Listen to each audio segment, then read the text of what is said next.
Can you name a book? The Book of Lies. The book that's most changed my life. The books have nothing to say. The most correct of any book on earth. This book is fantastic. This book is going to, scare people. This book is not a bedtime story. This book is out of control. Oh, truck drivers would love this book. We must burn the books, Montag. That's my second favorite book of all time. I'd like to bear my testimony. I know this book is true. You're listening to the Book of Darren. I wanted to do an episode about an addiction I had that completely consumed my life from the age of 15 to 30. That would be Jeeps and four-wheeling. Just before I left Washington, I met a guy with the same passion who was also doing a podcast about Jeep Cherokees. That was in 2013, and he's still doing it today. Josh Blanchard is an engineer, DJ, shade tree mechanic, voiceover veteran, and has spent 10 years as one of the hosts of the Jeep Talk Show, which is the most listened to Jeep podcast out there. Enjoy this episode with my good friend, Josh Blanchard. All right, Josh, what was your first car? Oh, God, the first car I ever had, was a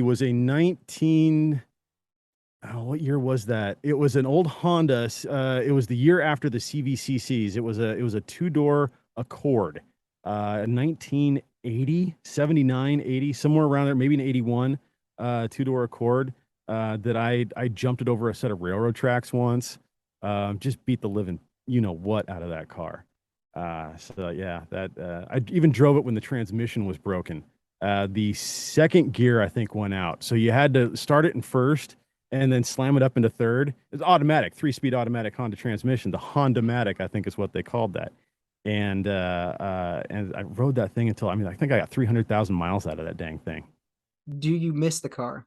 From a sentimental aspect, yes. I had a slightly, I've owned 30 vehicles over my life. And I had a slightly newer version of that car many, many, many years later.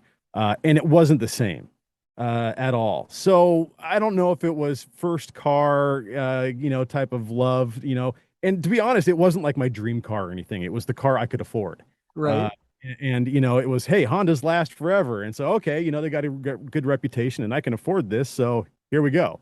And yeah. So I don't know. Do I miss it? Do I wish I had it back? No. Did you get it when you were 16? No, I didn't get it until I was 18. I was kind of a late bloomer as far as driving goes. I didn't get my first car until I was 18. Where did you live, though? Let's see. Back then, that was during my transition from the Puget Sound area to Oregon. I was born down here in Oregon, but I grew up in the Puget Sound area around the Kirkland, Redmond, Bothell, Bellevue area. And I had just moved back down to Oregon. I was living in Woodburn at the time, just pretty much almost across the street from the Smucker's Jam Factory. I know right where that is. Yeah. Okay. Young Street is where that was actually. And, it was like this old hotel that had been converted into some apartments, 2 stories, shaped of an L. I was like the only white guy that lived there. The manager was like this retired Vietnam vet who had episodes. And so there was a couple times I was dropping off the rent check and the dude would open up the door thinking that Charlie was after him and with a chrome 45 in my face. And I'm like, whoa, just here's the rent, And, but that was a whole interesting, there was a lot of very interesting people that lived there. I can imagine. What was your first Jeep then? So first Jeep was it 90 or 91 YJ, that I was building with a friend. We had sort of bought it together as a project vehicle. And the thing barely ran when we got it. I think he got it from like a friend of the family type of thing or something. It was sitting on the side of the barn or the house for God knows how long. We get the thing. It's covered in mold. None of the electrical is working hardly at all. I think the engine turned over. That was about it. And it was pretty much mostly stock. It might have had a Skyjacker lift kit on it or something like that, or some spacers on it. I can't remember exactly back then, but we worked on that thing for I think the better part of 3 years before we started wheeling it up at Browns Camp. What year was that? Oh, this was in the 90s. This was back in the mid 90s, I want to say. Yeah, so this is like shortly after high school and stuff, so I'm going to say 96, 97, maybe 98. I don't know. It was right around there before the 2000s for sure. This was your friend or a roommate or? Yeah, it was a mutual friend. I had this circle of friends. He was among them. He was a mechanically inclined, technical kind of dude who was into the cars and the motor scene. We had talked about another friend of ours had a Jeep, and we had been out terrorizing the swamp area down in Lower Vancouver a couple of times. Had an absolute blast, and thought, wow, it'd be awesome if we had a Jeep, And it's like, yeah, see if I can't afford it. Well, I could throw in maybe a couple of grand. Well, I could throw in a couple of grand, and well, hey, I know this one guy who might have something, and it was BSing and many of campfire rounds later, and we actually made it happen to where we got ourselves this crappy little Jeep to play around with. So he was I was kind of running into a situation where I couldn't afford to be putting money into this thing. We were kind of having a bit of a falling out, anyways. And so I paid him, he basically bought me out, as it were, to take the Jeep. And then it was right after that I got my XJ. Yeah, because I was just going to say, tell me the end of this, because I know it doesn't end well. You can never buy a vehicle with a friend. No, that was the second time actually in my life that I had done that. The first time was with a 1983, 82 or 83. It was right around when Datsun got bought by Nissan. And I had this little mini truck. That a friend of I and I, same sort of deal. We were high school friends, fresh out. I think this was the summer of senior year or something like that. And we had a whole nother story, gotten busted joyriding in his grandfather's 1978 Impala, I think it was, that we had spent several weeks trying to get running in secret. Because the whole plan was to take this thing out because grandpa didn't know about it and all this stuff. And so we got this pile of S out in the middle of the field, just this rust heap running as these high school, jack wagons, and end up joyriding the thing, getting pulled over. And of course, that's a whole nother story. But anyways, he and I ended up going in on this mini truck deal. And he had like a uncle or brother, something like that. I can't remember now, who had a body shop or was doing body work or something like that. Hooked us up with a sick ass paint job. We did this walk-through conversion on the damn thing, which leaked like a sieve. Went through drive lines constantly. We got it when somebody had put a 280Z motor into it, but they didn't do the motor swap well. The motor mounts were all jacked up or something. And so the driveline angles were just garbage. And so every few months, it would blow U-joints. You'd be going down the freeway and you drop a driveline. Good times, especially when it kicks you over a half a lane. So it was that was a whole experience, but learning experience and nonetheless. But yeah, that was a whole nother sour apple, bunch of sour apples right there. You want to go in on an old Fiat with me? F you. No, so some lessons you learn the hard way. And even though this guy, fresh out of high school, we had only known each other a few years. This other friend of mine, we had known each other a lot longer. And this was a Jeep. It was something that I was, again, pretty much, I was very interested in and stuff. Just like the mini truck, I was into that. We showed it and everything like that. Won some awards, all that good rot. Nothing was planned like that for the YJ. That was strictly just a rock crawler, just to get out and do some wheeling. And but we were on a much better, deeper friend level, I thought. And I had at the time, young, dumb, and not knowing better, thought that nothing could possibly go wrong with this. We're going to be fine. But lo and behold, here we are. So what year did you buy your XJ? Early 2000. No. That was, gosh, now I'm I can't remember. That was around 2000, because it was 2022 now. So, and I've had the thing for at least 13, 14 years. So that's going to put it right around 2012, 2009, 2011. And what year is your Jeep? It's a 99 or a 2000, so late model. It's a 99, yeah. 99 XJ. I got it. I'm technically the third owner, but I got it off of the first owner's daughter. This little girl who was heading out to college. She wanted a little Honda car to run around in on campus, and the Jeep just didn't quite fit her needs. This was like the third or fourth Jeep that I had looked at during my search, and this one had a sunroof, and it was the only XJ that I had ever seen that had a power sunroof on it. And so I was like, okay, well, this thing is super clean. They got a Carfax report and everything. This girl got it from her parents, who are the original owners. So I know everything about this Jeep, essentially from what they're giving me. And it had a fresh transmission rebuild, like not even 20,000 miles prior or something like that. And so that was another big plus on that, was that, hey, this thing has never been in an accident. It's been well maintained. It's virtually immaculate, and I'm almost getting this as a second owner, essentially. Plus, it's been serviced recently as far as the transmission goes, and it's got a sunroof, making it unique. And I was like, okay, I'm getting a pretty decent deal on this rig for what it is, so let's pull the trigger on it. And it was bone stock at the time, and pick that up for now would be a song and a dance for what you can buy a Cherokee for. Let's hear it. What'd you pay for it? $3,000. Can you believe how expensive XJs got during the pandemic? They've come down a little bit, but do you see like Cars and Bids sold a couple of real clean late models for like close to $20,000? I saw an 88, a Renix XJ, going for $6,000. Low mileage. I mean, I think it only had like 124,000 miles on it or something like that. But I mean, good God, man. The value of my Jeep has more than doubled, and I've owned it for, over a decade. So, I mean, this is just incredible. I mean, a lot of it's the chip shortage. So there's not a glut of new cars. So the used car market had an artificial inflation to it. Values went through the roof almost overnight because dealerships weren't getting cars. I mean, I can't tell you how many car dealers have vacant lots dang near out here in Oregon. I mean, it's the same way nationwide. Now, the speculators are saying, oh, that's going to wrap up sometime in the fourth quarter of 2022.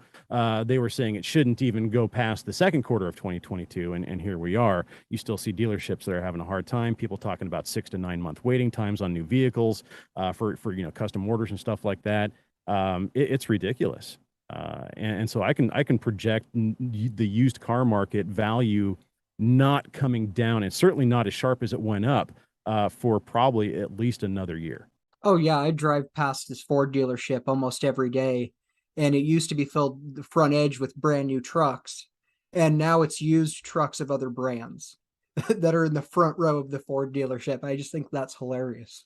Yeah, there's more used cars in the Hyundai dealership here in my hometown than there are of actual cars of that brand, and it's just like, I mean, I know there are some automakers that were hit harder than others, but nonetheless, it's still we're still in the midst of it. So yeah, we're not going to see the end of used car values skyrocketing like this for some time still. Okay, you pick up your XJ. What's your plan? Is that now your daily driver? It was when I first got it. I had a 93, 94, I think is what it was, Chevy Blazer at the time, that was giving me some motor issues. I had swapped in the bottom end of a Chevy Astrovan motor into that damn thing, and to get it running again. And because it threw a rod on me on my way back from Seattle one time, drove it from like Centralia back to Gresham, Oregon. On like 5 cylinders. It just, that was always fun. Yeah.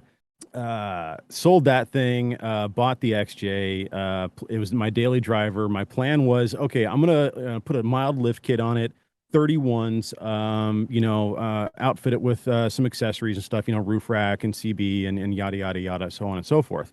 And my plan was to keep it pretty mild. Get out, do some camping, do some hunting, maybe some light trails, stuff like that. And then I got bit by the bug.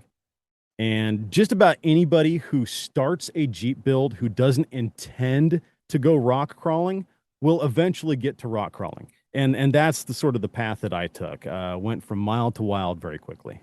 All right, so let's hear about that whole journey. So do you remember what the first iteration of your wheels and tires and lift were? Absolutely. Well, for the most part, the lift was sort of a Franken lift, and it always has been for the most part. I started off as far as the suspension, and for those who listening who aren't familiar with the Jeep Cherokees, they are a unibody vehicle who, you can't do a body lift on them. So any kind of a lift kit that you do on this vehicle is going to be all suspension. And so it was a suspension lift kit of around 2.5 inches, I think, and it was I think Pro Comp. I think I had Pro Comp coils, and they might have been Pro Comp leaf springs. I did not do an Add-A-Leaf because I had done my research ahead of time a little bit, and I knew that I didn't want to go with an Add-A-Leaf where you're just slapping an extra leaf spring into the leaf pack, hoping that it's going to give you what what they're selling it as. I knew that wasn't the direction I wanted to go. I knew I wanted a fresh leaf pack, and this fit the bill as far as what I was willing to invest in a suspension upgrade at the time for that Jeep. And so with that came other things that had to be done, like a transfer case lowering kit, for instance, because the slip yoke eliminator kit wasn't in the budget at that time. Plus, the Jeep had a 242, and back then, pretty much nobody was offering a 242 slip yoke eliminator. Years later,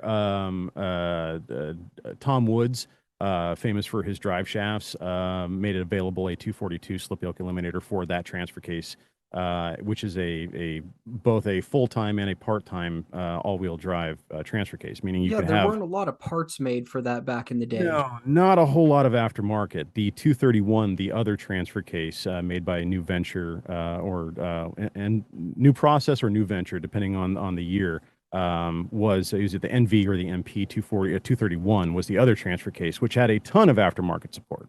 I didn't buy this Jeep for the transfer case that it had in it. I bought it for pretty much everything else around that. But that wasn't a big concern of me for mine. I mean, there was plenty of people who had plenty of experience with the 242. It's known as a fairly strong transfer case, and now there is some aftermarket support for it. But back then that wasn't much of an option, and I was going other ways. And again, I was only planning on staying at around 2.5, 3-inch lift to fit 31-inch tires to do the mild wheeling that I was planning. That changed, and then spring swaps started coming in, lift shackles, slip yoke eliminators, changing out control arms, all kinds of crazy stuff. Armor, tons of engine modifications, exhaust modifications, electrical modifications. Now that at a certain point, the thing became too expensive to drive. I was living on the east side of Portland, outside of the Portland metro area, and I was commuting clear to the other side of another town. It was 45 minutes in the morning, bare minimum, and no less than an hour and a half every afternoon, driving a 6-cylinder inline Jeep lifted with big off-road tires. It was $400 a month in gas at one point. And I was like, no, this is just not penciling out, man. I can't continue to go down this road. So I got myself a crappy little Honda car, and it was a 96 Honda Accord. And to be honest, it was in decent shape. The clear coat was a little bit peely, but in all, it was in excellent mechanical condition. Unbeknownst to me, the 96 and the 97 Honda Accord is at the top of the list of America's most stolen vehicles. At least it was for a number of years, and I think a number of decades actually. So the bad thing is that after I moved into the house that I'm at, and that's where I've been for the last 12, 13 plus years or so. I had a Jeep. When I got the Jeep, I was living in an apartment. So since I've been at this house, that Honda, which I don't have anymore, was stolen from me 5 different times. 5 is a lot. It was broken into 4 other times. So technically that car experienced violation 9 times. and so, yeah, it was actually involved in a high-speed pursuit. The first time it got stolen, the guy stole it. I reported it stolen, of course, like anybody would. Several days later, apparently, I got a phone call saying that, hey, has anybody contacted you about your car? I was like, no, what's going on? Well, we have it. Great. Can I go pick it up? No, you can't. We're waiting for forensics. What do you mean forensics? I'm coming from a background of like CSI and that type of thing. So I'm thinking, oh God, what sort of crime was this car involved in, and everything. Well, come to find out, this dude was driving down 26 and a highway going up towards Mount Hood, and a state patrol sheriff, I can't remember now, was going the other way, noticed the car, had remembered that they had a meeting about, a list of stolen vehicles to keep an eye out for back then. This is obviously way before COVID and way before, district attorneys stopped prosecuting people for such things. And so he initiated a traffic stop. The dude decided to go and run. And so speeds of excess 100 miles an hour on Highway 26. At one point, he had 3 or 4 other cops behind him, in addition to the original pursuit vehicle. Decided to ghost ride the whip, ditched it into a ditch, took off through a farm field. There was a 24-hour manhunt for this dude. And they finally found him up in a tree with a dog had found him. They, got the dog that got the scent off the car and everything like that, and found him up in a tree, back of some dude's farm. And got the guy. So I had to go through a grand jury and all this, pressing charges, yada, yada. I got a judgment against the dude, which I will never see. I mean, he was like 25 years old at the time when this crime had happened, when he stole my car, and he had never worked a day in his life. In and out of jail his entire adult life. And of course, his juvie records are sealed, but I'm sure that there are plenty, that's quite extensive as well. So I'm never, ever going to see any kind of payment for the damage that this dude caused to my car. So I get the call that they found my car. They're waiting for this forensics team to show up, and fingerprint and DNA evidence. I mean, they're going through the car top to bottom. It's at some tow yard, like out in Boring, Oregon. It's like, what the F? And so I go clear out there, go find my car in this little garage thing that they have out there. There's fingerprint powder everywhere over this thing. They've got, it looked like somebody had been living in the car for 2 years. It was out of my possession for less than 2 weeks. And it looked like somebody had been living in it for 2 years. I get it back to my house and I start unloading all of the crap that was inside this car. And it was, I've got a picture on a hard drive somewhere. It is a gigantic pile. It's half the size of a Volkswagen. And, I mean, the glove box was so full of writing utensils. I don't ever need to buy another pen or pencil in my life. I don't know what it is with tweakers. They love pens and pencils. For whatever reason, they are just in love with writing utensils. So my dashboard was used to clean their needles with. It had a bunch of puncture holes in it. That was fun. I mean, I drove this car for several years after this. Had to replace the bumper on it. Had the front carriage, because I guess the entire front end of that thing is like a subframe assembly that was shifted. Had to get that reset and realigned and all of that stuff through a shop. But nonetheless, I mean, it was a good car for a while. It just kept getting stolen. I put an alarm on it. They bypassed the alarm, effed up the whole electronics on it. You can curse, it's fine. Oh, okay. I didn't know what kind of rating you have on this, so I always default to the F this, and that's a pile of S, and all that sort of stuff. So, yeah, even with an alarm on the car, they still bypassed that, got into it, still stole it. So I was like, screw it. I mean, I at one point I had already lost a stereo system out of the thing. It had already been wrecked almost in this this first incident. Every time it got stolen, it was recovered within days. The first time was the longest, it was about 2 weeks. Every other time that it had gotten stolen, it was discovered within a few days or so. And so I'd always get it back, and it's like, what are we going to find in the car now? What sort of prize is in the trunk? I mean, I've got like 3 or 4 snowboard shovels, and I mean backpacks and stuff. It's crazy the kind of crap that I've found in the car. Oh, the little external batteries that you have for your cell phone that you can plug in. Yeah, I've got like 3 or 4 of those as well. And it's like sometimes it's like, okay, yeah, steal my car. I'm gonna get it back, and I'm gonna get some of your stuff now too. So I don't know, but yeah. So the XJ became too expensive to drive on a daily basis. It became a weekend warrior. And at that point, the modifications started happening a lot larger scale. Why is it that if you actually start wheeling on your budget boost in 31s, that quickly is not enough? Honestly, I think part of it depends on who you're wheeling with, what your peer group is like. Now, if you're with a bunch of other like-minded individuals, likely you may never get out of that pool. And it won't go much further than that. But if you're wheeling with a bunch of guys that are on bigger tires who also want to are in a process of upbuilding their rigs, they may be on 33s and you're on 31s. They're trying to go to 35s, and you're wheeling with these dudes. And so it may be like, you sort of get caught up in the current. as it were. And there may be a bit of bravado about it, or machismo, or whatever. It's like, I can do that too, and well, maybe my Jeep can't, and I got to be winched out. Okay, well, that means that I need to do these kind of modifications if I want to do those kinds of trails. And I do want to do those kinds of trails because that was fun, and so it became a lot of, well, just chasing what I wanted to do.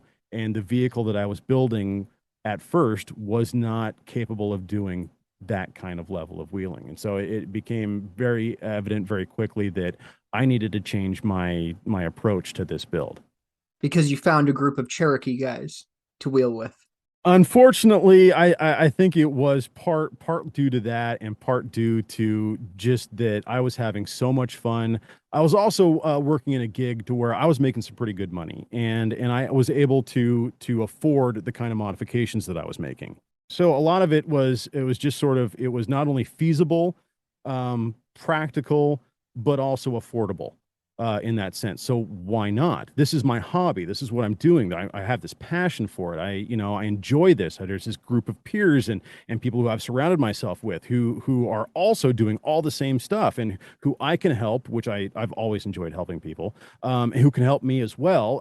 And so I've got this, not only, access to information, but also access to help and manpower and advice and an outlet for all of this technical, cool, mechanical stuff that I'm doing.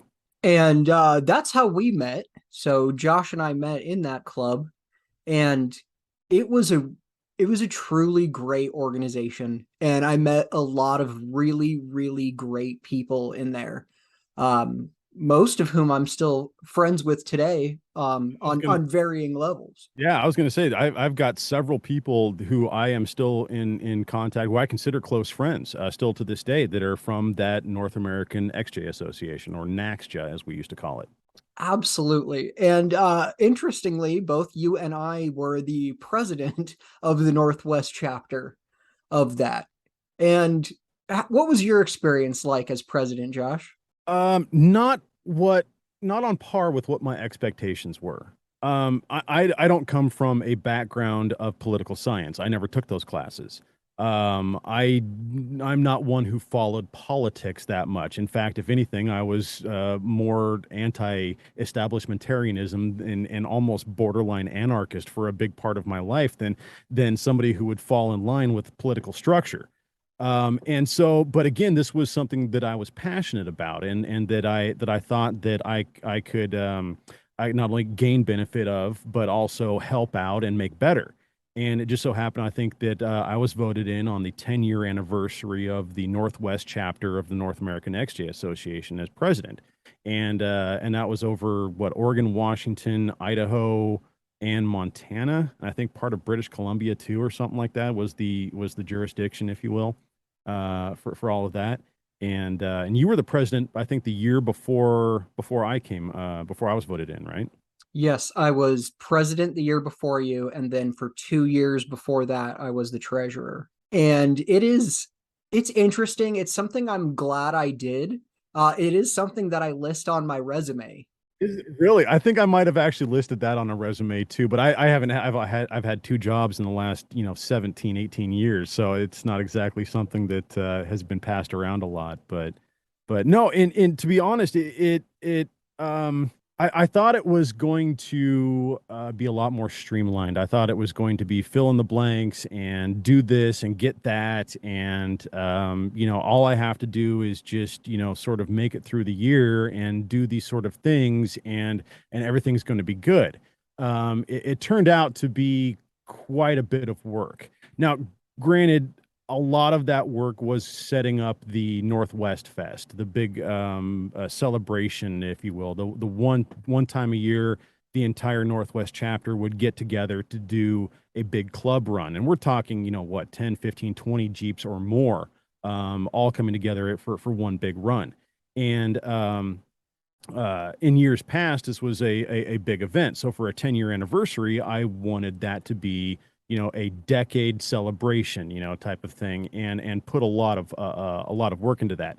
I have never organized an event before in my life, and diving into that was a learning experience unlike anything else. And to be honest, it helped me in some regards with public speaking. I can't tell you how many cold calls I had to make to try and get donations for the raffle and stuff like that. Contacted over 300 businesses, and got response from, I think, maybe 20% of them. And out of that 20% that I got contact back from, I think only half actually, was willing to produce something for the event.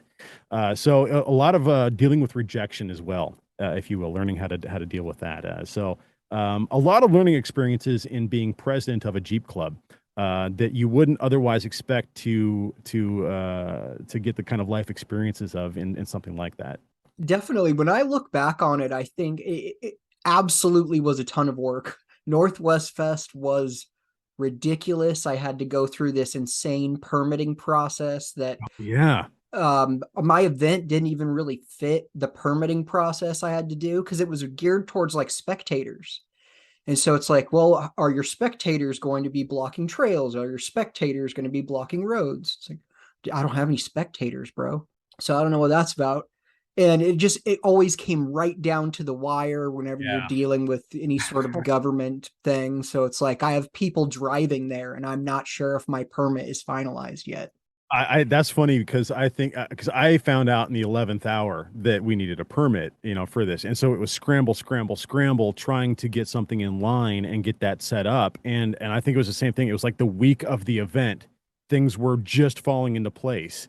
And it was like, I think it was like 3 days in advance, we had finally got the final notification. Yes, here's your official permit and everything like that. It was, like you were saying, down to the wire almost. And I remember specifically telling you, the dude that drives the Rubicon around that Natchez area, he told me, you guys don't really have to do this permit next year because it doesn't really apply to you. And I remember telling you, that's what he said. I bet you he's wrong, and they're going to make us do it again. Yep, sure enough. Yeah, no, you were a good source of information now that I recall back. You're actually jogging a bunch of memories for me, and I remember leaning on you at least 2 or 3 times for advice on how to handle something or where to go to get this done or how to do this or something like that.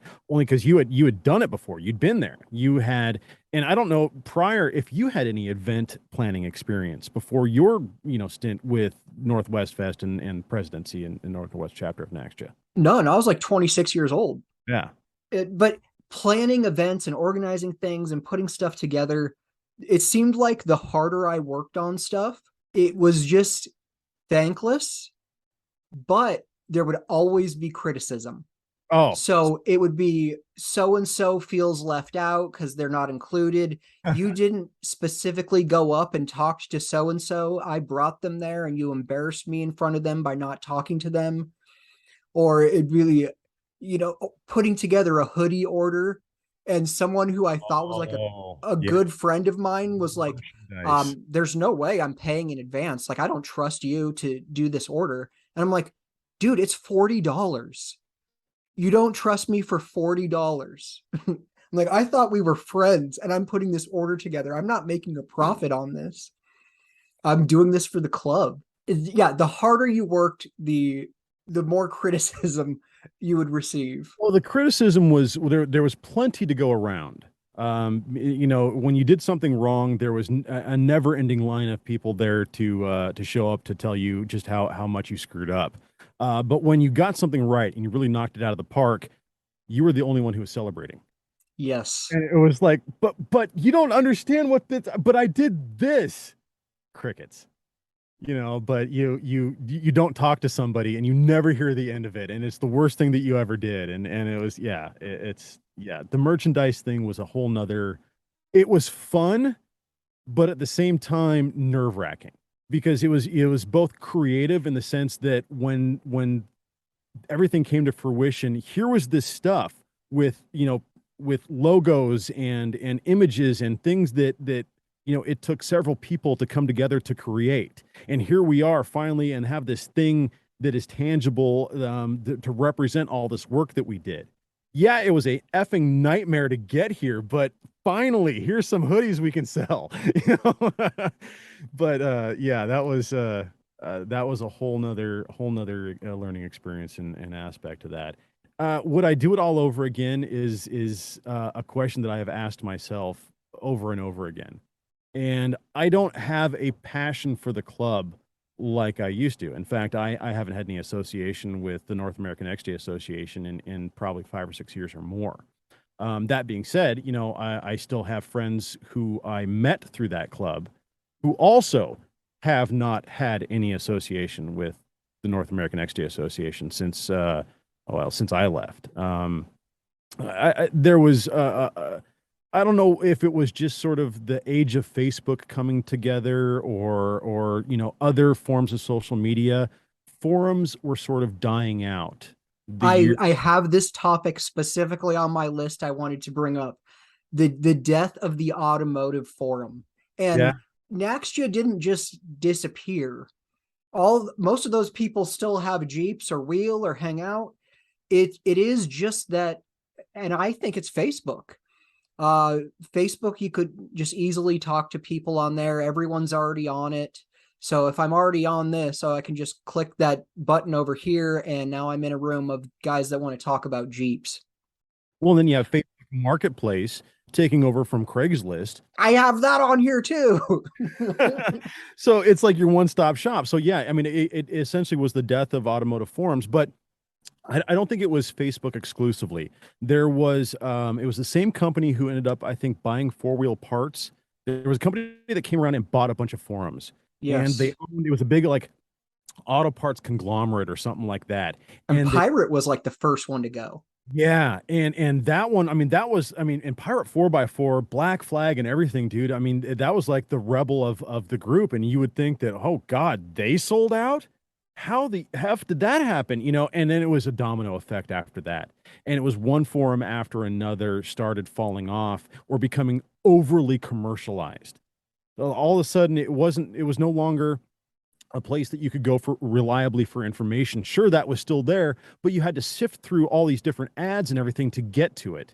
And it became more of a nuisance to try and find what you wanted, the information that you otherwise were able to glean freely years prior. You now had to hunt and sort for and were ambushed by a bunch of other advertising and stuff all at the same time while you were trying to just get this one answer.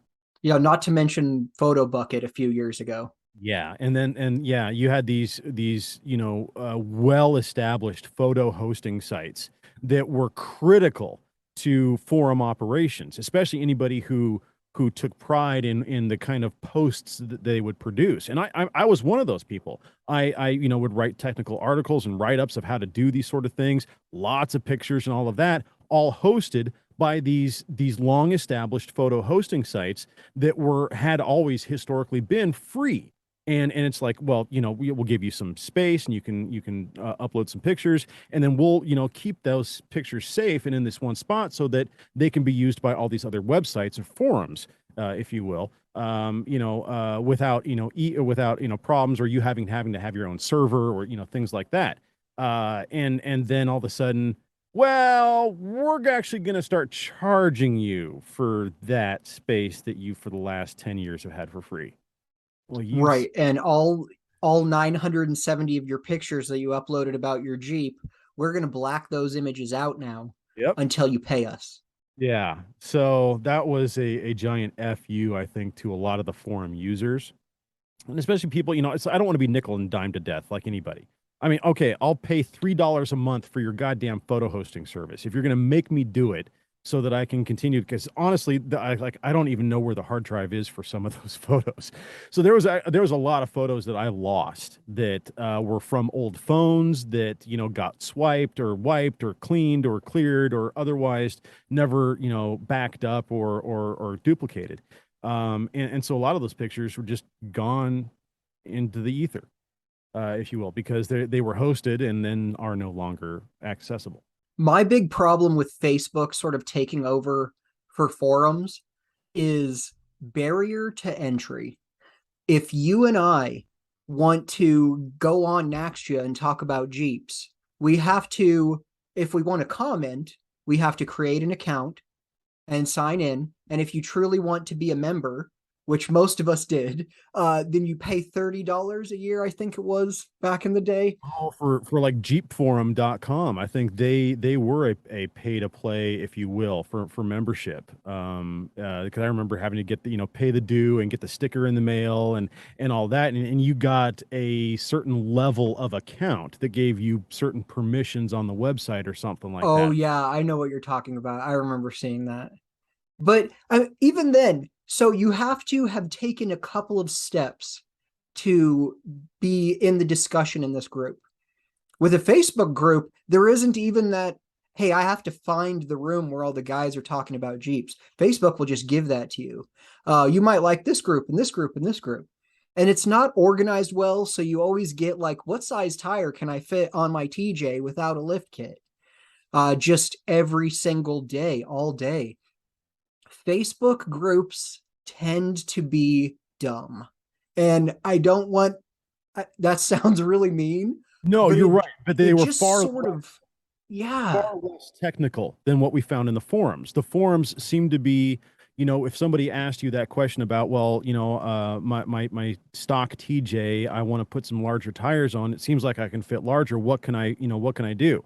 And Facebook will here, let me Google that for you. And the forums would have a bunch of people who is like, well, this guy is right about in the same build level as you. Here's his build thread. Or, you'll have 6 or 7 people below that saying, when I first started, this is what I did.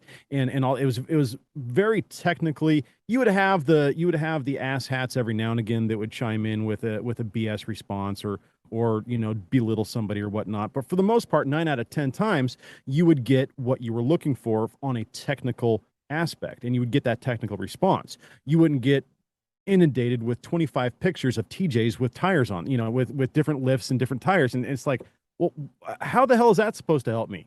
This is essentially Instagram, but not. Instagram's another way. Instagram and Facebook, I think, were kind of together in helping kill the forums. More so Facebook than Instagram, but still. Yeah, and on a forum, I could see, like, I'm writing, hey, I can't get my Jeep started.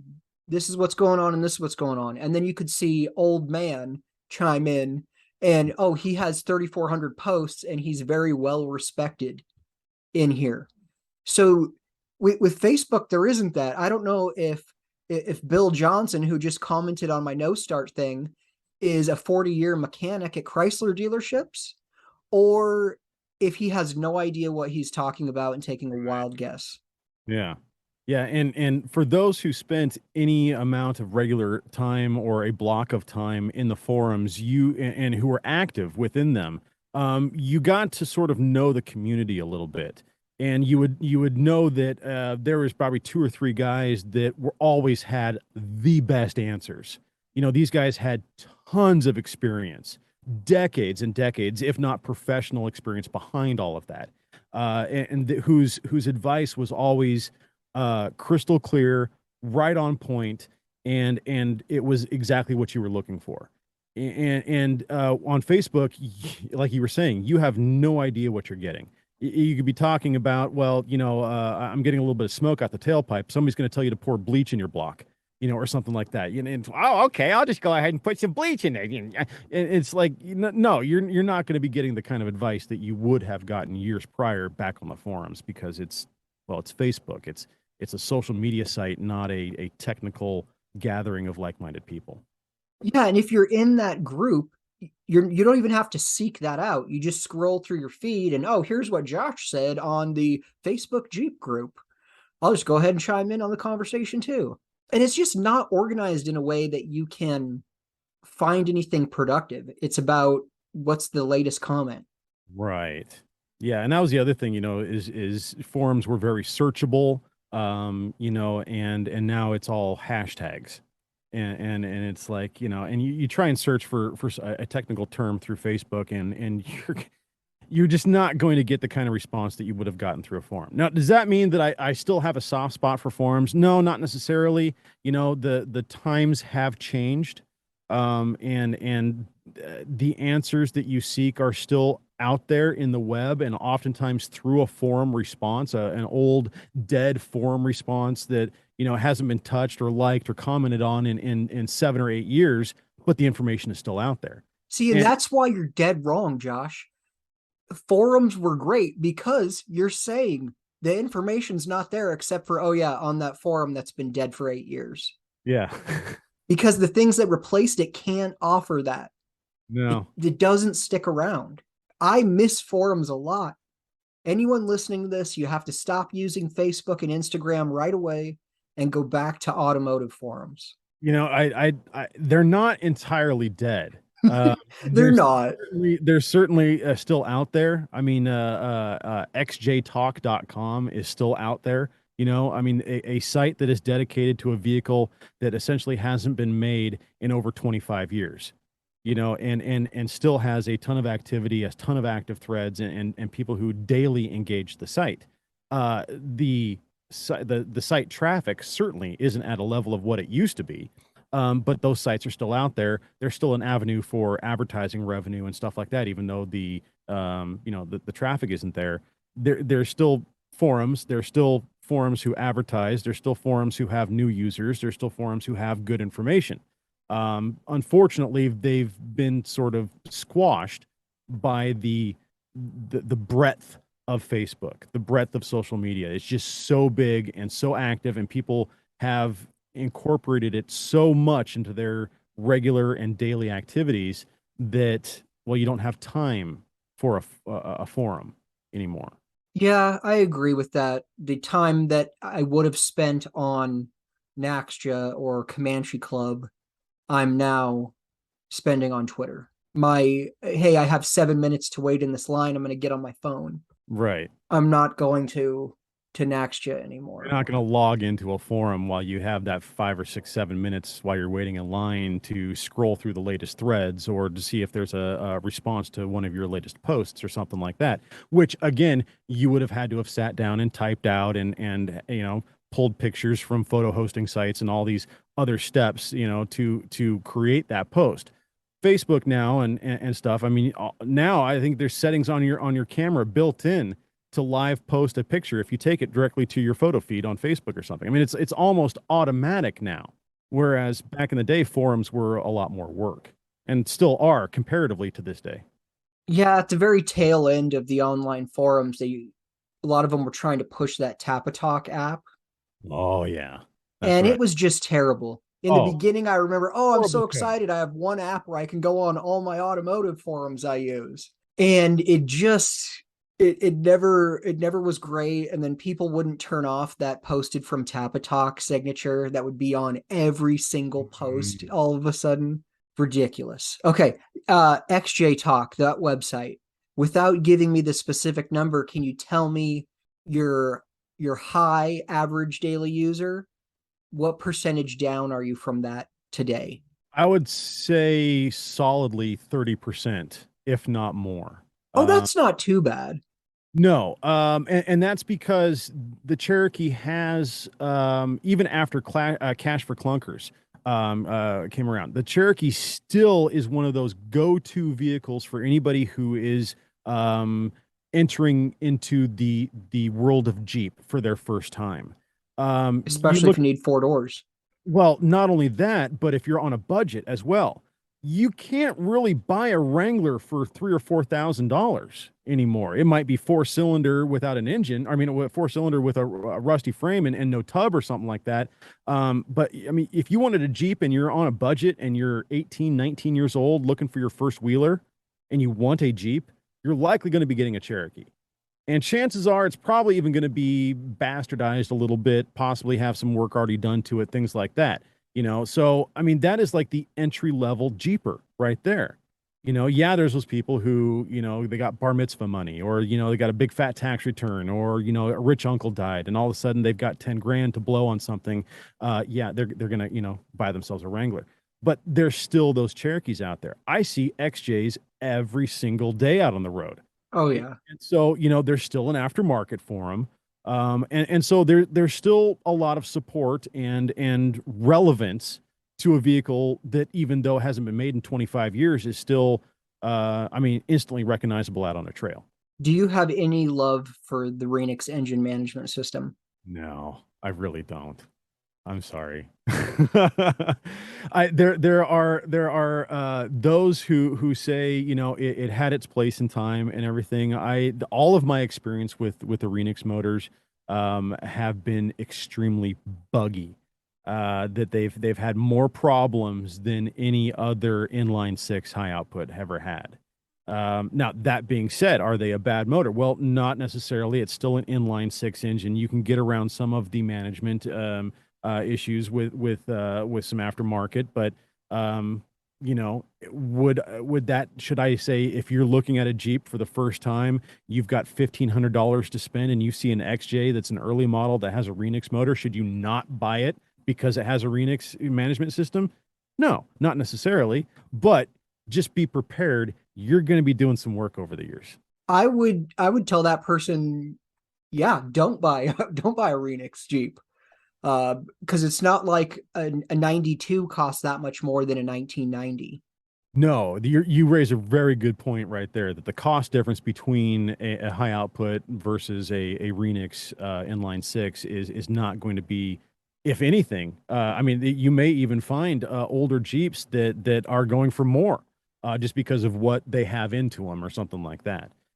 So, you know, there'd be a guy that, you know, he's got a long arm kit on his 88, and he wants a fortune for it compared to the guy who's got a budget boost on a 92, you know, or something like that. So I mean, it's one of those things to where depending on what the Jeep is, how many miles, how much aftermarket it has into it, what kind of condition it's in, you know, it may be worthwhile looking elsewhere.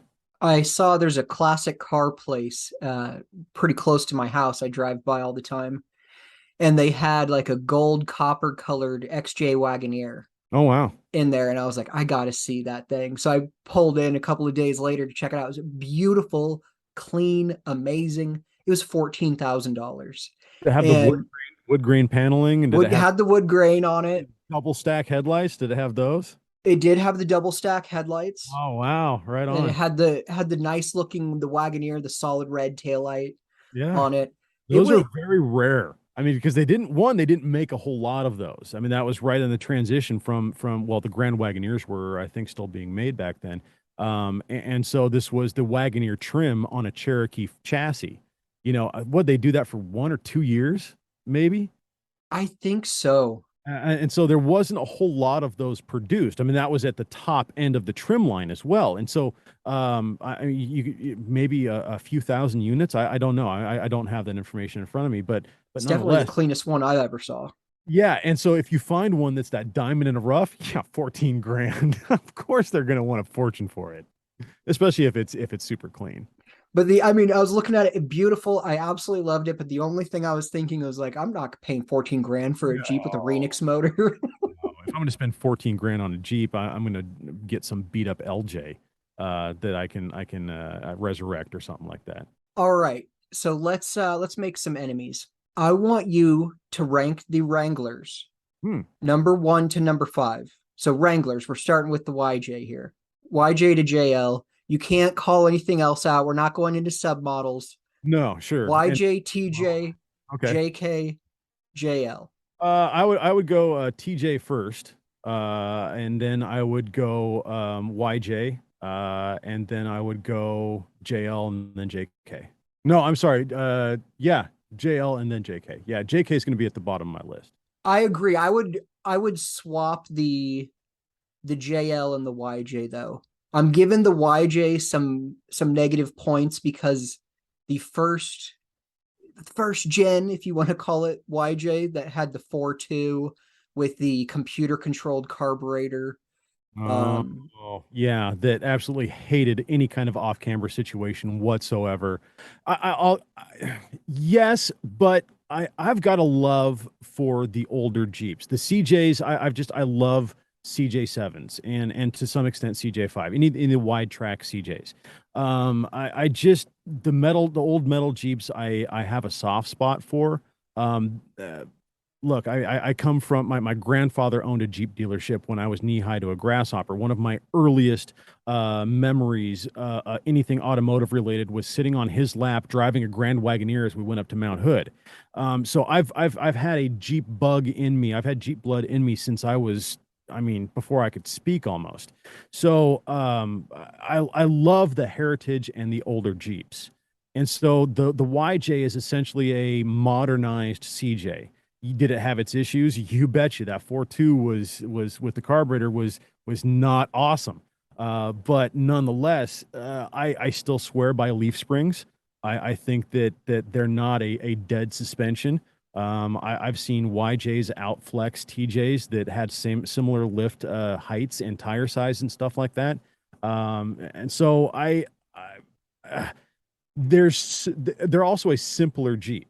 And as a former design engineer, I swear by the KISS rule: keep it simple, stupid.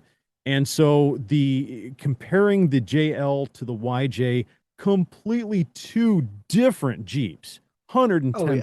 They couldn't be more different. But there's so much more that can go wrong on a JL that will ever go wrong on a YJ, even with a crappy 4.2 with a mismanaged system. That's a good point. I'll take that into consideration if I reliability is worth its weight in gold. That's all I'm saying. What are your thoughts on the new Wagoneer? Interesting.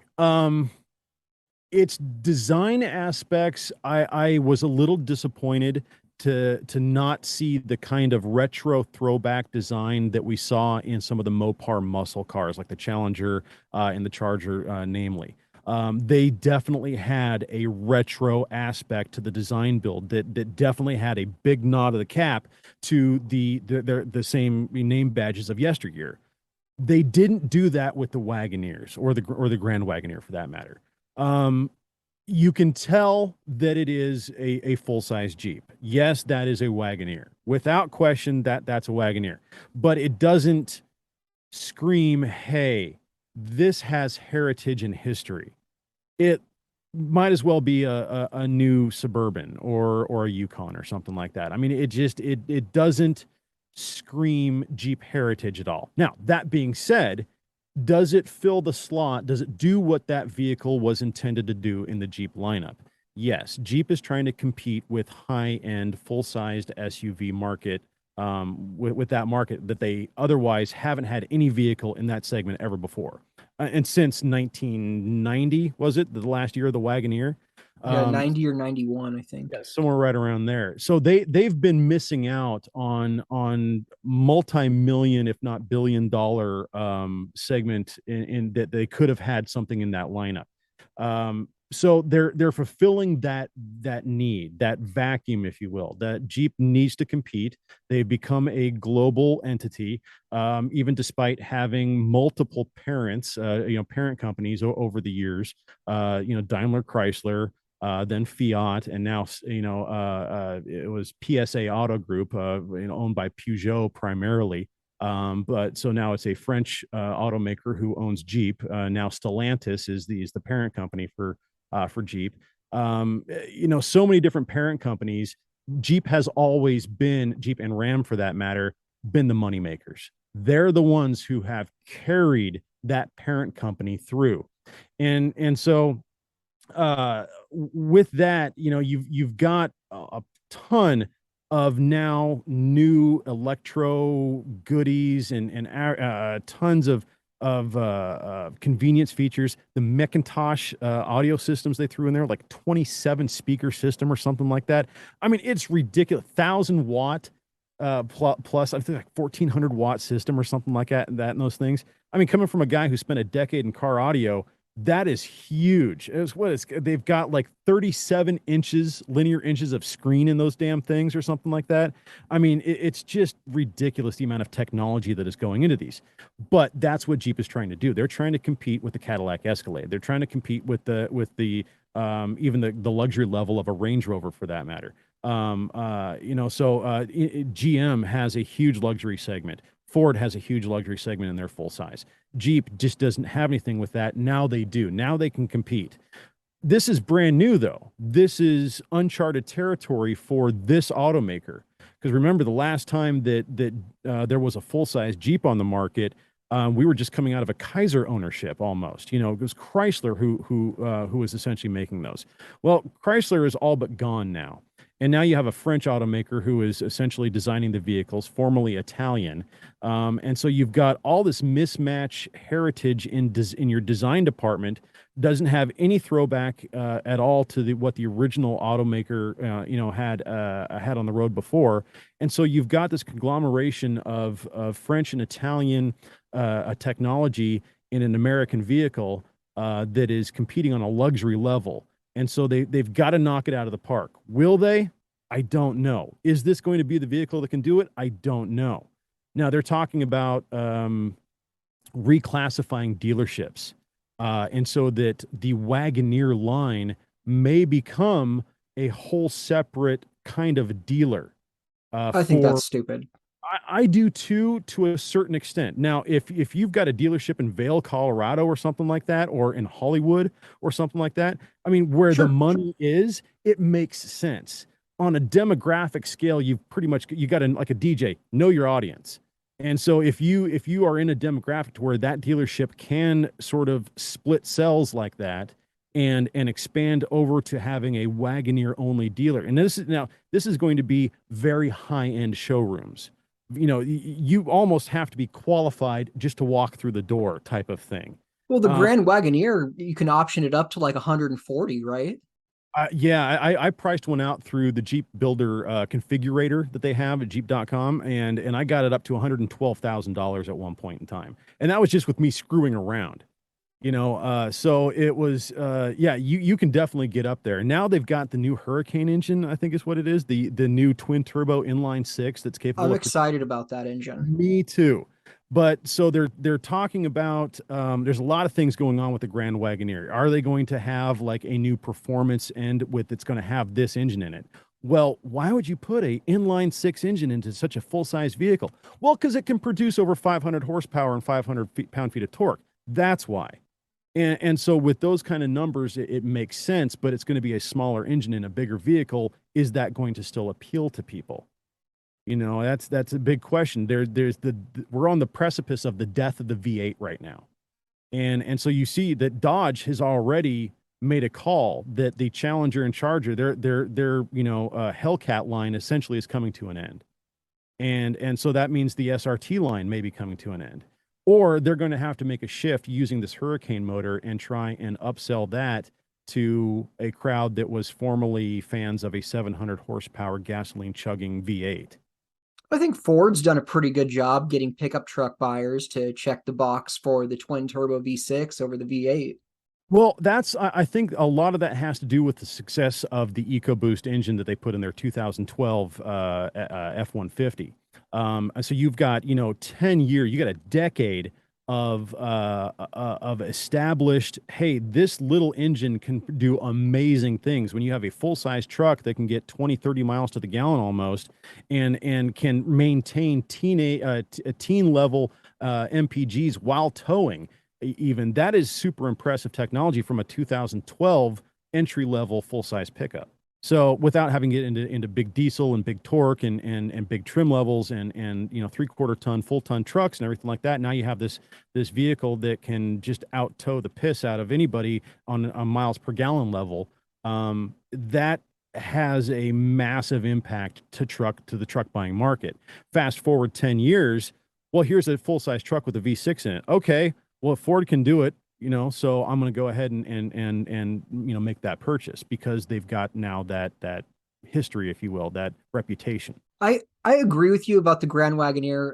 I haven't sat in it, but I've seen the inside. I've seen a handful of them out in the wild now, but the design I don't care for. The first time I saw a Wagoneer, it was turning left in front of me at an intersection, and he was in the very front facing me. I was in the very front facing him.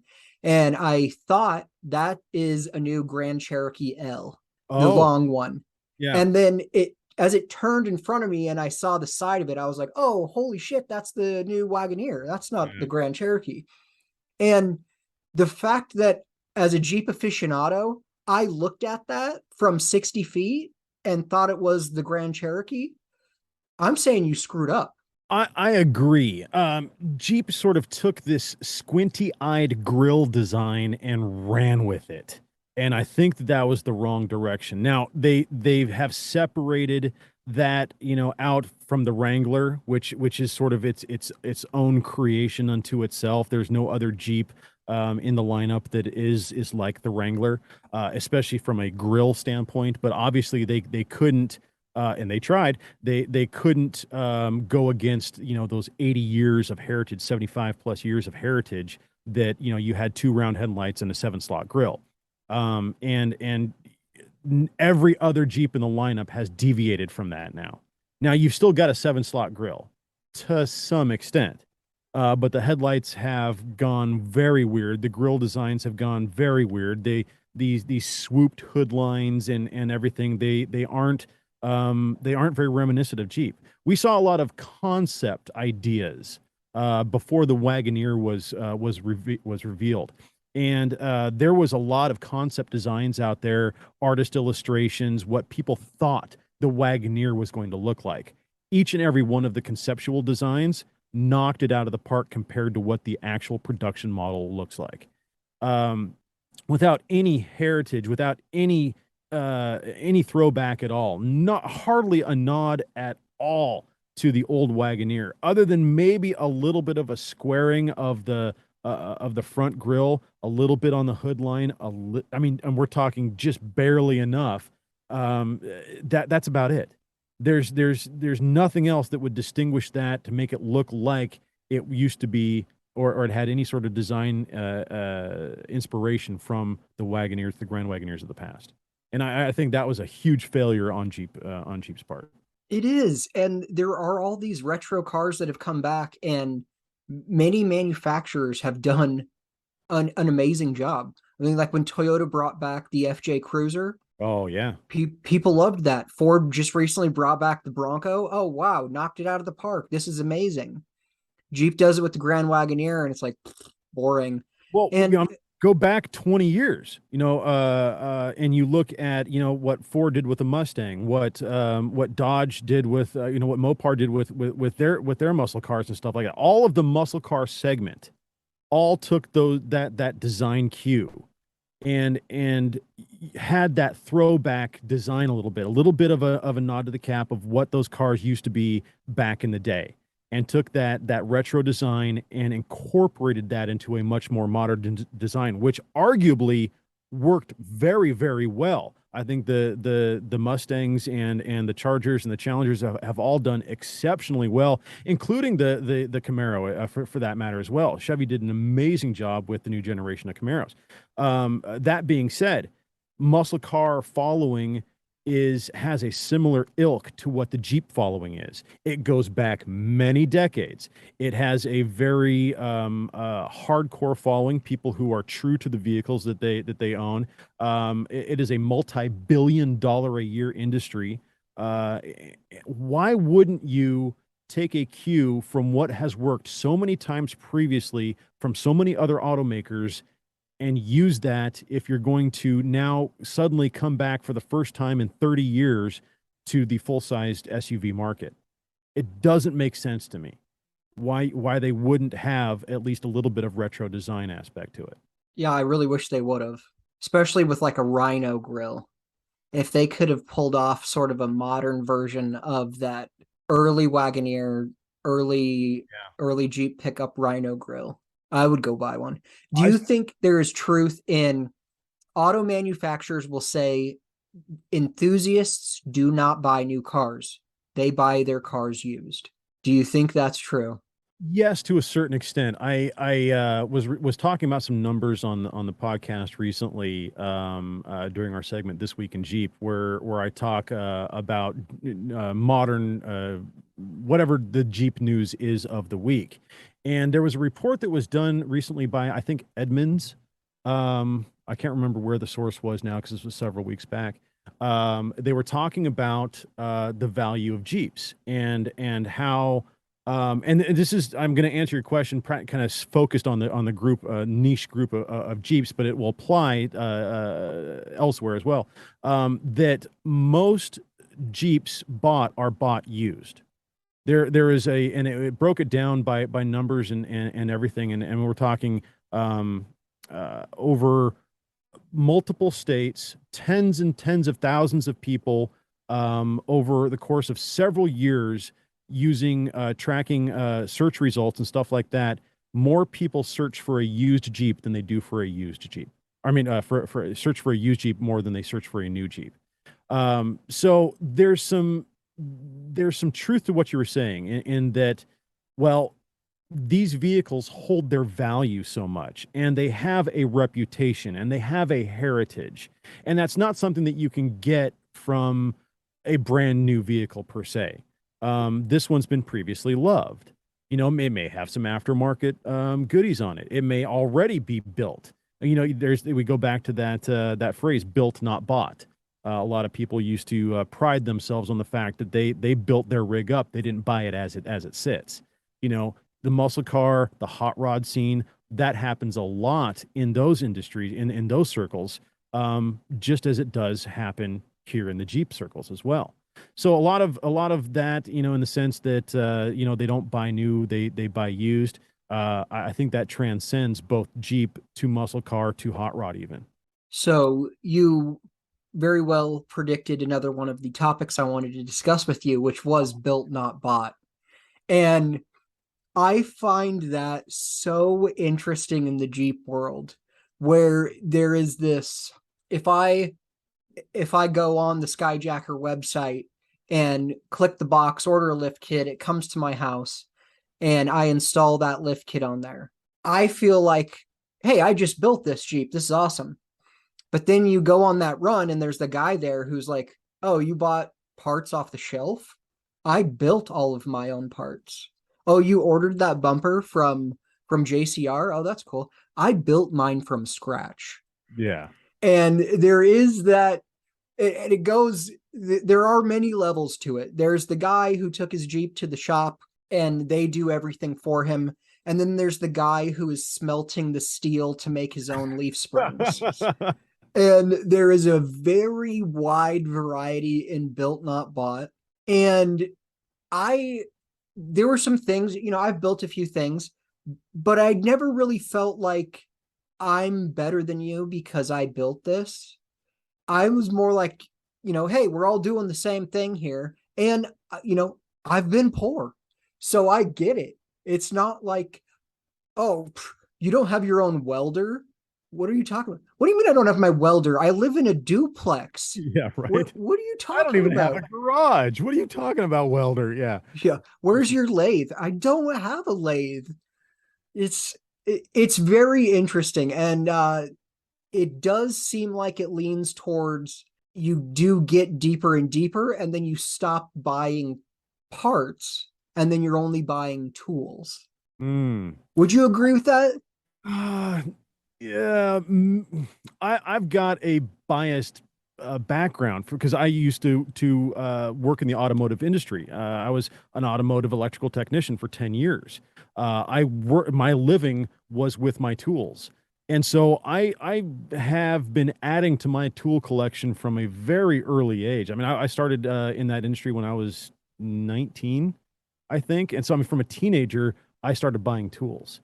But that was because I needed them in order to make a living. That being said, I mean, yes, since I've owned a Jeep, there has been a few specialty tools that I have purchased since then that I probably wouldn't have otherwise bought if I didn't have the Jeep. Maybe. I don't know. I really like tools too. And having worked with them, you know, needing them to make a living for so many years, they're such a big part of my life. I don't know. I wouldn't say that it's because of the Jeep that I've bought all the tools that I have. Certainly some, like a ball joint press. I would rather, spend $60 to go buy this press tool than spend $350 to have a shop do it for me. Not only am I going to learn something, well, now I have this tool and I now have this knowledge. I can now help somebody else who wouldn't or otherwise don't want to spend $350 to do the same thing. Hey, buddy, I can save you $200 some odd or more. Buy the parts yourself, buy some pizza and some beer, come over to my place. We'll knock it out in an afternoon. You have fun. You teach somebody else how to fish, as it were, and you save somebody money. You've changed somebody's life at that point, all because you bought a $60 tool and used it once or a few times. So how do you feel about built, not bought? I agree with you that it's a layered cake, and it's certainly not a cake that everybody likes the taste of. There is that guy who's smelting his own metal to make his own leaf springs. That is the nth degree of that. And then the opposite end of the spectrum, the guy who doesn't even own a screwdriver, but he has this amazingly built Jeep. Gee, how'd you get that? So I fall somewhere in the middle there. I have done welding on my Jeep. The front bumper is completely custom fabricated. But that was a lot of the welding on that was done by somebody else, only because I didn't have a welder at the time. I do have a welder now. I am much more confident in my welding skills. And I actually have a bumper that needs to be pieced together. It was a kit that is a weld yourself kit. Those are so awesome. I really wish those existed back when I was seriously doing right. that. Yeah. So it's still I've still got parts that I've been sitting on for years, only because I depending on where the build is or how much time I got or what time of the year it is, I don't want to go work in a 110-degree garage. So I'm not going to be doing that this summer. So it's going to be a winter project, or it gets put out till next year, or whatever. Life gets in the way sometimes, and you've been sitting on parts for 5 years. So it's one of those things that also is ruled by the while you're in there rule. And there is very few vehicles on this planet that I think are so affected by the while you're in there. Let's take the rear axle of a Jeep.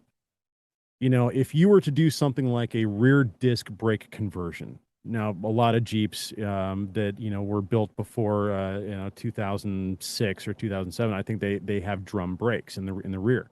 You want to convert those over to disc for the sake of performance and safety. It's just an all-around better braking system. Jeeps now are all made with a four-wheel disc brake system. So if you wanted to do that, there are a lot of other things that you may want to consider doing while you're in there. Things like a gear change or a locker install or upgrading your axles or a C-clip elimination kit or, something like that. And so if you're going to do a gear swap kit, well, maybe you want to think about doing a disc brake conversion while you're in there, because you're going to have the axles out. You're going to have that axle completely torn apart, to the point of, if you don't do this now, you're going to have to redo a lot of this work again to do that one thing. So it might be worthwhile to do it all at once. That way you save yourself a lot of hassle, the possibility of having to buy another master installation kit, replacing seals, gaskets, all that sort of stuff. That's why I have a few parts for a rear disc brake conversion, but I do have a full gear set and a locker to throw in the rear axle, but none of that's installed yet because I'm still collecting parts and I don't want to do it in stages. I want to do it all at once. So that's the while you're in there rule. I don't know too many other vehicles that are so affected by the while you're in there like Jeeps are. Well, the slave cylinder on my Fiesta ST just went out, and it is an internal slave cylinder. So I am going to go by the while you're in there rule, and I ordered a new clutch, which was very reasonably priced. But my car has a dual mass flywheel, which was $600. And you couldn't machine the one you had? No, it can't be machined. Oh, that sucks. Yeah, it's a bummer. So that's a drag. All right. What do you think is the worst Jeep modification ever? And I'm going to warn you, this isn't about your opinion. There is a right and a wrong answer to this. Oh, interesting. I think arguably it would be the fake eyelashes. I don't believe that those belong on any Jeep at all, ever.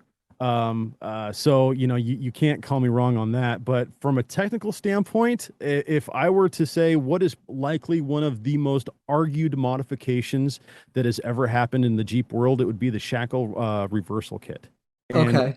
where and why and how to apply that to a Jeep. Now, this is obviously applying to a much and arguably continually narrowing breadth of Jeeps. So we're talking to front leaf sprung Jeeps. There's not a whole lot of those that are still on the road. Right. And so if they are still on the road, likely they're on top of a trailer heading to a trail. There's not a lot of them that are out there. And so this is a dying topic, if you will, because those Jeeps are becoming fewer and harder to find over the years. Yeah, that is infinitely argued about.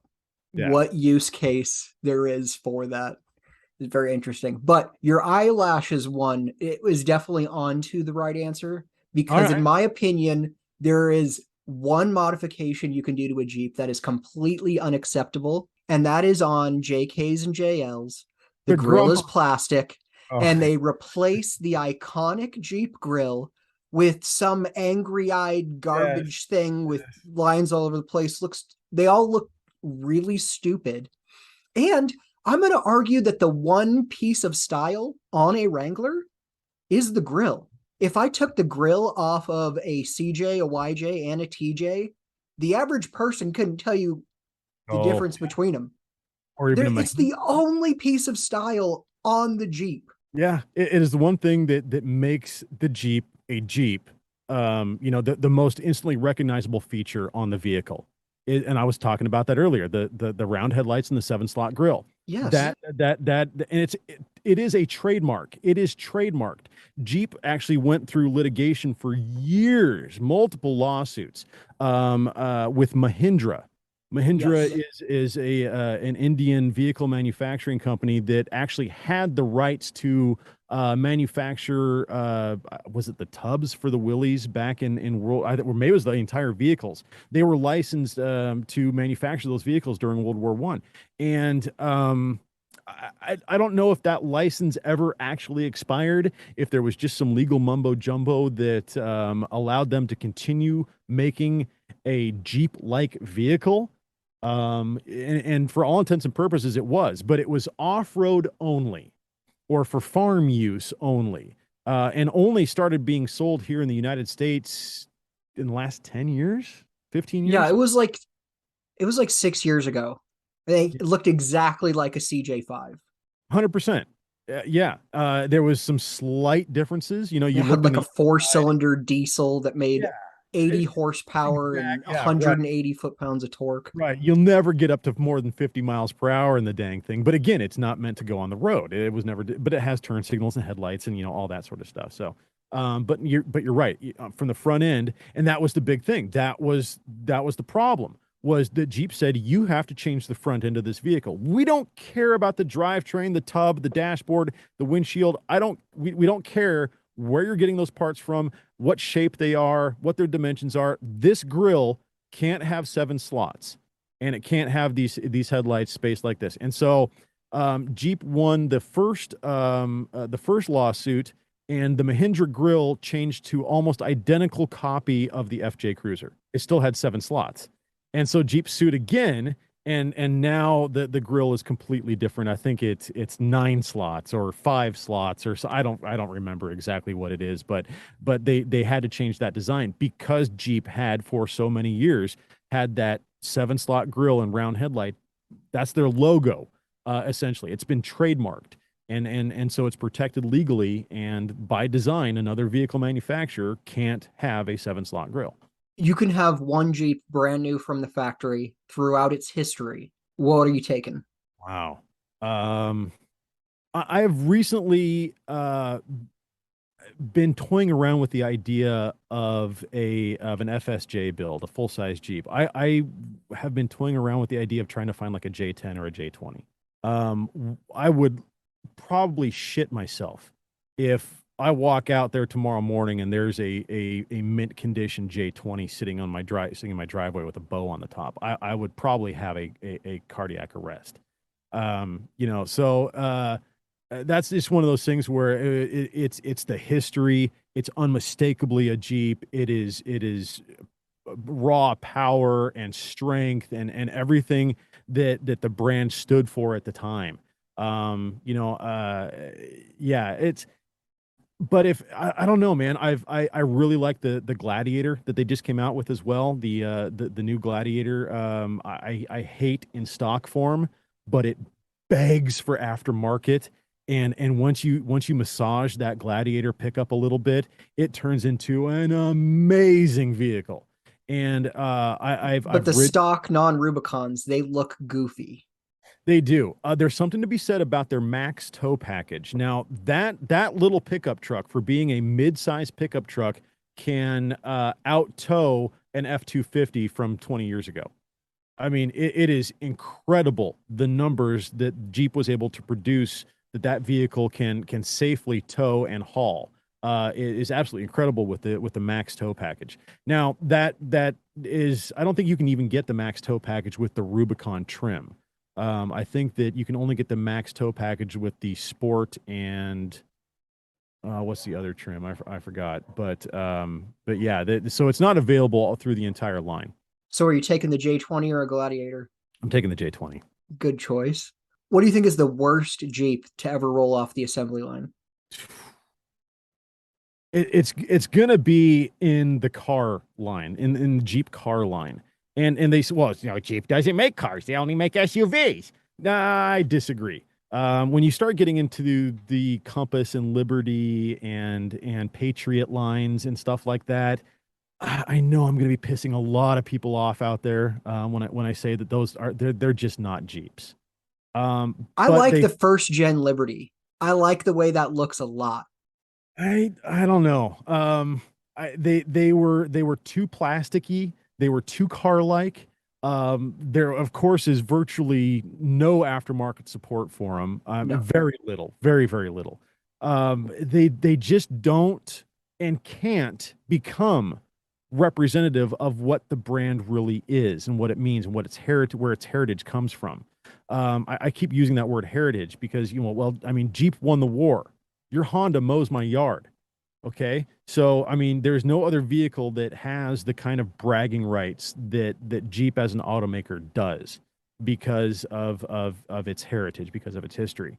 That plays an important role. And these vehicles, that whole segment of Jeeps just doesn't reach that level. And so do they fit a need? Do they fit a market demand? Sure. Absolutely. But I don't think that they were very good vehicles. Now, I'm going to alter my answer slightly because one of the worst Jeeps, one of the worst vehicles I think that Jeep has made, arguably, is one of their newest. It's the Grand Cherokee L. There has been no other Jeep that has had as many recalls as that damn vehicle has had. And even though it's what, 2 years old, I think, no other Jeep has had as many recalls in its first 2 years than that vehicle has. From strictly a standpoint of reliability and build quality, the Grand Cherokee L fails on almost everything. So that's going to be my more official answer. What is the best AT tire and what's the best MT tire? Well, that's a bit of a trick question now because we're in a day and age where we have hybrid tires now. You look at like the Goodyear Wrangler DuraTrack, arguably one of the most aggressive all-terrain tires out there, performs bar none above and beyond any other tire in the snow, even mud terrains, I believe. One of the best I speak from experience. I speak for other people's experience who have had those tires as well. They just outperform every other tire in the snow. Well, I live in Arizona. Okay, well, they're still a very good tire, but they fall into that category where they're not really an all-terrain tire. They're definitely not a mud terrain tire. They're sort of in that hybrid range. Now we've got other manufacturers that are producing tires similar, where there is this aggressive all-terrain, and really it's sort of filling a segment for the brodozer and mall crawler crowd, to where they want an aggressive-looking tire, but they don't want the mile per gallon drop and the hum and the noise and the low lifespan of a big mud. Well said. So, Now, as far as the who's the best and what I've had experience with BFG, with Goodyear, with what's the other brand from yesteryear, Wild Country, and what else have I had? I've had a number of different tires. So far, my top two right now are going between the Nexen Rhodian MTX and the Pro Comp Mud Terrain Extreme Mud Terrain 2, the second generation of their design. Both tires have great longevity and amazing off-road performance. I've never lost a bead. I've never had a puncture that on the sidewall. I've drugged these things through rocks. I've pinched them, and they just hold up. And they seem to clean out very, very well. We have a very unique kind of mud out here in Oregon, which I know you are all too familiar with. I refer to it as snotty peanut butter, only because it has a high level of clay in it. And when it gets wet, and the Northwest gets wet quite a lot, it combines with the topsoil and creates this snotty peanut butter, which is impossible to get traction both in or on when it's slathered over rocks. And so it's this unique kind of mud that we have out here, this dirt, this soil, this clay, that seems to throw a curveball to a lot of tire manufacturers. A lot of people down south in the clay kind of climates and areas have their own version of clay. Clay seems to be one of those soils that mud terrains have a hard time performing well in. Now, that being said, these two tires, those Pro Comp and the Nexens, seem to be at the top of the list as far as being able to deal with this specific formula of Northwest mud that we have up here. I don't have much mud tire experience in the last 6 or 7 years. I've ran 3 different sets of them. I ran a set on an XJ, 3950, I believe, was the size I was running. And then I ran 2 different sets on 2 different 3/4 ton Dodge pickup trucks. Okay. And the problem I have with them, I think they are a super cool looking tire. Their performance in the snow and on dirt, for what I use my work truck for, is great, fantastic. My problem with Duratrax is that they wear quickly, and when they start getting low, I'll look at the tire and say, "Oh, it's getting close to the end of its life." As soon as I say that, they start wearing wildly uneven, and so they have top half wears differently than the bottom half, kind of thing. Yeah, it's like I can't even get the tires to the end of what their life should be because they started having uneven tire wear. And I've ran many sets of all-terrain tires on my pickup truck for work. I inspect cell phone towers, so I do a lot more off-roading than the average 3/4 ton Dodge. I spend a lot more time in low range than the average 3/4 ton Dodge. Do you know what PSI you were running those at? In my work truck at spec, so like 75 rear, 60 front. They do run a lot higher PSI than a lot of other tires do. But I have tried load range D and load range E. That's where I was going to go next, was, how many which load range were these tires? And so you just answered that question. Yeah, and the D tires I definitely did not get that many miles out of. And I never tow with my pickup truck. Okay. And I was assuming that you were, towing a lot or hauling a lot, if nothing else. No, I haul in between, let's go with 700 and 2,000 pounds on my heaviest day is what's in the bed of my truck. Okay. So it's nothing crazy. It's just me in there by myself, occasionally my dog. But the tire, that's one fat dog. Good Lord. Yeah. Uneven tire wear and everything. Well, there's your problem right there. You got to get rid of Fido. I'm sorry. Yeah, she does weigh 2,300 pounds, so that could contribute to it a little bit. But I've always gone back to the BF Goodrich all-terrain.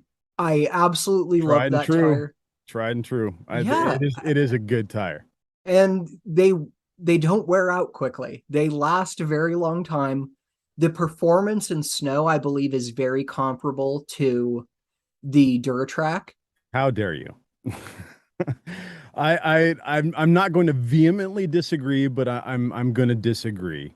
And now, I mean, even aired down, get a nice fat footprint. I would say, I mean, unless you're running like a 1350 wide, you know, if you're running a wide track Duratrack, then or a BFG all terrain, then maybe. But for the average, you know, person, they're not running a 15-inch, 16-inch wide tire. It's you know, probably a 1050 or a 1250 wide, or thereabouts in that neighborhood. And even aired down, getting a little bit of squat on it, I don't know. Close, but no cigar. It is a close second. I will say close second. No, you don't know what the hell you're talking about. I lived in Idaho. I currently live in Colorado. I've probably done a few more miles in snow than you. No offense, Josh. And the BFG and the Duratrack are so similar that I can't even tell you one is better than the other. But I will tell you that in mud, the Duratrack is a lot better than the BF Goodrich all-terrain. And I'm not talking about, you know, your specific mud and at Brown's Camp or anything like that. Just like, you know, you're driving on a dirt road and it's muddy. A 3/4 ton truck with no lockers or anything can get stuck in like 7 feet. Oh, sure. And with the Duratracks, I wasn't as nervous about getting stuck because they're definitely a more aggressive tire than the BFG. They got some side lugs on them a little bit and stuff. Yeah, and yeah, the tread is slightly more aggressive. That's what I was saying. It's one of those hybrid tires that's not really an all-terrain, not really a mud terrain. It's something in between. And we've been seeing more manufacturers make these sort of tires because they appeal to I think a broader spectrum of consumer. Tires have come so far. I was reading this article just a couple days ago, and it was about race tires, not off-road tires. But maybe it was a Michelin executive, I think. But he was saying that he's talking about how far tire technology has come, and he said today's wet weather race tires on a wet road will outperform the dry weather tires on a dry road from 20 years ago. And dang, that's a bold statement. But I believe it absolutely. Yeah, I mean, tires have come such a long ways. When I first got into off-roading, I think if you didn't want to go with a Bias Ply Super Swamper, the largest off-road tire you could get, I think, was BF Goodrich did a 35-inch mud terrain, and they did a 37-inch crawler that wasn't as streetable. But I think it was BFG that said nobody wants a tire larger than 37 inches. Yeah, possibly. I mean, but you know that how long ago was that statement made? And you know now you have everybody and their mother running 40s on Jeeps. Yeah, this would have been 20 years ago when I first started getting into off-roading, when a 35-inch tire was gigantic. Yeah, no, I mean, I remember, the only people who were running, 40+ inch tires were the guys on full-size trucks doing mud bogging type of stuff. And they just, you didn't see it. And now 40s on, 38s and 40-inch and 42-inch tires on Jeeps are almost commonplace in many circles.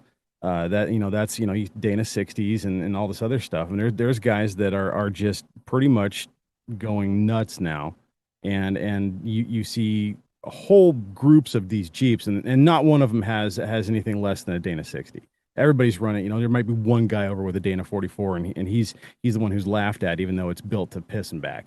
If you're going over a 37-inch tire, Dana 44s aren't cutting it anymore. No. One thing about Colorado that is a lot better than Oregon and Washington is tire coverage laws. In Colorado, there is none. There is none. I see like Miata and Corvette carts, like open wheel cars, all four wheels, no coverage. They're funny. Driving around here. Mud flaps aren't on anything. I see TJs and YJs that have no front fenders. Only because I got a ticket for my wheel stuck out too far, or I didn't have enough fender flare technically. So it was one of those fix-it tickets, but still, it pissed me off. Yeah, I got that ticket in Washington on a Cherokee with 3 inches of lift and 33s. Jeez. And I got tire coverage. Yeah, was it a state patrol? No, it was Woodland Police Department. Okay. I got the stater. Oh well. But that is interesting. Like, you see, like, that I can't even remember the name of that big Jeep trip or off-road trip that four wheeler does. Is it a Jeep Jamboree or? No, it's that big one they do every year, and it's got like vendors will come in and they go for a week on a bunch of different trails. It's not exclusive to Jeeps. Was that their truck fest? No, I can't. I don't know. No, there was Top Truck. It's like the Ultimate Adventure. That's what it is. Oh, okay. Ultimate Adventure. But if you look at some of those rigs, and having grown up in like the Oregon, Washington area, I look at those rigs and I'm like, all of those are wildly illegal. You cannot drive any of those vehicles on the road. Yeah, right. But now that I live in Colorado, I'm like, oh yeah, of course all of them are legal. You see them all over the place. Yeah, there's no problem at all. It is interesting how different states handle stuff like that. Well, and even different countries for that matter. You go to Australia, and I don't think you're allowed to have larger than a 31-inch tire. You know, that's a bummer. It seems like a good place to go off-roading. Yeah, oh, absolutely. You know, and there is a huge off-road following down there, but they're very, very restricted because of the highway or the road laws down there. Now, I don't know if that applies to something like a towed-in vehicle or something like that. You know, an off-road only vehicle. I don't know if they have OHV regulations down there like that, but.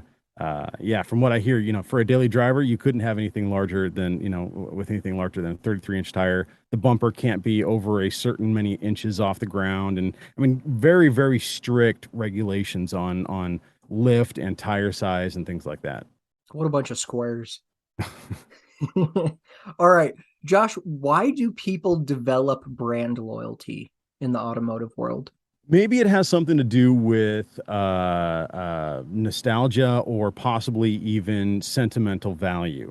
I'll always have a soft spot for Pro Comp, and I don't know. I couldn't say why, other than I spent some money with them and they did me right, and it was early on. It left an impression, and I think that could be said true for a lot of people out there. And so that doesn't mean to say that I am brand loyal to ProComp by any stretch of the imagination. And I'm not. I don't think I've got anything from. No, I still have the Leafs on there from ProComp. That's like the only thing left on that Jeep from that entire lift kit. You know, with that said, I think a lot of it comes down to performance. You know, you're going to, if you get something and even though you spend a fortune on that lift kit and you're just constantly having to tinker, adjust, readjust, retighten, you know, mess with it, rebuild it, whatever, then you're probably not going to have a loyalty to it. And you're probably going to be looking to swap it out or at least swap components of it out. And so if you find a lift kit or something, a major component to the vehicle, whether that be a tire or whether that be a lift brand or, you know, something, or even, you know, car audio brand, you know, you get something and it does you right and it lasts and it performs and it meets your expectations and your needs. You're probably going to be a lot more loyal to that brand than something new that pops up that says, hey, I'm better than everything else. Well, you're going to have to prove that. And maybe I'm not willing to take that risk right now because I've got something that works and meets all my expectations and my needs. Yeah, it's interesting with a lot of the aftermarket brands, how many were number one and then they're not anymore. Not anymore. Like I remember in high school, it was like, oh, Skyjacker is the best. They make the best stuff, and if you're going to get a lift kit, you want a Skyjacker one. And I remember those days, honestly. But you know, we have this thing called the free market. And, you know, with the availability to bring in Chinese goods like a CNC table or, you know, some plasma cutters on the cheap and things like that, you can outfit your garage for not as much as you would think to start doing metal fabrication. And look, now I'm producing bumpers, or now I'm producing lift kit parts, or now I'm producing this for the off-road industry and turn it into an actual business. And here we go. Now, you know, I've been established, been doing this for 10 years type of thing. There's a bunch of those stories out there. Call them a Cinderella story, whatever, but that's capitalism. That's the American dream, if you will. That's free market. And so now all of a sudden, when Skyjacker was the big dog on the you know, on the field, all these other brands started popping up. And lo and behold, they can actually hold their own, start producing brand loyalty because their stuff performs. It holds up for some people, maybe not for others, but the majority is what counts. And they stick around long enough. Well, now you've got some brand recognition. And brand recognition, it comes into branding, which is a marketing term, which, people, you hear something regularly enough, you're going to end up, it's going to be in your head. All up in your head, man, and just by repetition of hearing that. Nike does that. There's a lot of brands out there that do that, just by the way that they handle their marketing and everything else. So over the years, you have all these other brands that pop up and have some decent loyalty behind them and reputation behind them. Well, Skyjacker isn't the big dog on the field anymore. And so it kind of falls into the background a little bit, and these others come up and take, their 15 minutes of fame, if you will. It is cool seeing a guy go from making parts in his spare time to turning that into a company, and that's what he's doing for a living. Dirtbound Off-Road sort of sticks out of my mind as one of those companies. There was a guy who we had actually interviewed on the show, on the Jeep Talk show, who was doing tube bending, essentially. He was making tube fenders and tube bumpers and other anything that you could fabricate out of bending a tube and welding some things together. And it was Jeep Tubes, I think is what his company name was. And, sounds familiar. And really started developing a really good reputation. And unfortunately, some things happened in his personal life, and the rug got pulled out from underneath of him, as it were, and things kind of just fell apart. And it was one of those, like, it could have been what should have been, but never came to be because of something else entirely. And he had, everything going for him, starting from this, just bending some stuff in his garage to then having a shop and a production facility and things like that to nothing. And it's just like, oh, it's a sad story, man. He's almost there. You almost made it. Yeah, that's a drag. All right, you mentioned the Jeep Talk show. So enough talk about Jeeps. Let's talk podcasting. So you've been doing this for over 10 years. Yeah. Which there aren't. Yeah, there aren't a lot of people on the planet that can say they've been podcasting for over 10 years. No, and unfortunately, I'm a small fish in a pond of very big fish in that category. I mean, there's pretty much anybody who's been doing it as long as I have is nearly a celebrity, or has genuine celebrity status. I think of Adam Carolla. He comes to mind.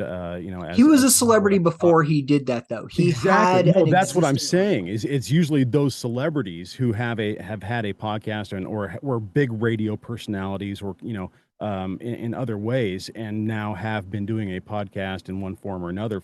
Now, Adam Carolla is a unique individual in the sense that he started an entire network of podcasts, the Ace Broadcasting Network, and has all these other sort of other shows underneath of him. He does a few of them as well with other people, like CarCast versus the Adam Carolla show, and has so he developed this corporation, if you will, and has all these other podcasts underneath this umbrella. We sort of did the same thing after years of doing other various podcasts, myself and the guy who I've sort of teamed up with to do the Jeep Talk show. And he and I have done other podcasts in the past and everything like that, but we created the 4x4 radio network. And it's pretty much the same kind of concept. It's an umbrella of podcasts in one place. Just like the Ace Broadcasting Network, it's, a bunch of podcasts at one URL location, essentially. Now, the Jeep Talk Show is unto itself and is the world's most downloaded Jeep podcast. I'm going to have to go ahead and, of course, get those plugs in and jeeptalkshow.com. You go check it out and see what's going on. We're available on virtually every single major streaming platform out there, even on iTunes and Stitcher Radio, iHeartRadio, Slacker. I mean, you name it. Pretty much, if you can stream audio on it, you're going to find the Jeep Talk Show. Did you get into podcasting because God gave you the perfect radio voice, or have you developed your voice over the years? I could go into all kinds of radio voices for you. No, it's I've had a long history of public speaking, and I've developed mic presence. It's just something that some people have or don't have, or can be trained into some people. and I've got that, and it's just after spending, I mean, decades behind a microphone. And part of it was, I mean, I did this for nearly 10 years. I was a DJ and as my sole source of income. And a part of DJing, you're on a microphone a little bit, you know, engaging with the crowd. You got to hype people up. I was actually paid to be a hype man at one of downtown Portland's biggest clubs for a couple of years. And what club? Barracuda. Barracuda, okay. So I was a guy they paid me to just dress up nice, come in there, have a microphone, and just get the crowd jumping. And that's what I did for 2 or 3 nights a week. And so I would do karaoke shows up in Vancouver. I was an MJ up there, I think they call it, or a KJ. But I was also a strip club DJ for a many number of years. What strip club? Several of them. There was Safari and Viewpoint, to name just a couple. I don't know those. Well, Safari was over off of like 33rd and Powell, southeast Portland. Well, they were both kind of south. The other one was over off of Columbia, kind of, and God, what's the other road that kind of dumps in there? Not a very nice neighborhood, let's put it that way. And it changed ownerships a couple times while I was there, and the industry isn't what it used to be. Let's put it that way. And so I got out of that scene after a while because it was feast or famine. You know, it was either I was making lots of dough or I wasn't making anything at all. But you're as a strip club DJ, you're behind a microphone constantly. You're saying something every 2 or 3 minutes, and you've got to have mic presence because you're engaging at a gentleman's club. You're supposed to be hyping these guys up. So, you know, plus in 2006, I started actually getting formal voiceover training. And started getting coaching on how to speak behind a microphone, how to have certain kind of presence and inflection and control over the tone and what you're doing with your voice. And that was years and years of development before I, you know, became what I would say consider, you know, very comfortable podcasting. But you know, it was around 2011 that I started, about 5 years after I started getting formal training in voiceover, and I had already by then worked with radio stations. I had lots of equipment and stuff like that. I knew how to be the guy behind the microphone, and podcasting is just that. You're speaking into a microphone, and with, you know, a background in radio and stuff like that, there's not a lot of dead air. So, you know, I've got that gift of gab to keep the conversation going, you know, all that sort of stuff. And so it just sort of snowballed out of control, if you will. I started in 2018, and even in 2018, I remember having conversations with people where they could not understand how to listen to my show and automatically assumed it was relegated to some small, insane corner of the internet. A lot of people think that about podcasting still. It's even though it is probably one of the largest growing sectors, if you want to call it a thing, you know, put a name tag on it. There are countless numbers of people who don't know what a podcast is, let alone how to find one or listen to one. But what was the reaction in 2011? So I was at the time a design engineer, and I was coming down off of years and years of DJing, and I've heard every goddamn song there is 1,000 times if I've heard it once. I'm done with music. I was a rave DJ and stuff for a while too. I mean, I made my own music. You know, I mean, I've had every corner of music from across 5 or 6 decades that I've had to play, and of course every genre from country to dang near polka. You know, I've spun it all, and so I was tired of music. I was like, I can't sit at a desk and listen to music while I do my job a goddamn minute longer. So I need to find something that I am interested in, and that's not, you know, these other podcasts that I listen to. I need to find something else. So I was into Jeeps at the time. So let me find a Jeep podcast. And I found this guy who was doing this thing called the XJ Talk Show. And he had done a few episodes and really wasn't getting any traction with it. I think he was in his 10th or 11th, maybe 20th episode. I can't even remember how deep he was into it. Not very. And was pretty much going to hang it up. and had put the call to action out there saying, hey, if there's anybody out there who knows anything about anything and is willing to, talk on, about Jeeps or something, let me know. And I was like, well, shoot, I worked for a decade in the mobile electronics industry. I know Jeeps. I'm really handy. I got tools, I'm mechanically inclined. I could talk about all kinds of things Jeep related for, well, quite a while. And I've got stories to tell and, all that sort of stuff. And so I shot him an email and the rest is history. He brought me on as a segment producer at first, and I was doing something called electrical and audio tips. And I was, producing a 10, 15 minute segment, for the show that I think he was doing back then. I don't even know if it was a weekly show. I think it was like a monthly show or something back then. But he decided to do an interview with me. That was like 3 hours or something like that. And so he had to break it up into 2 or 3 different shows.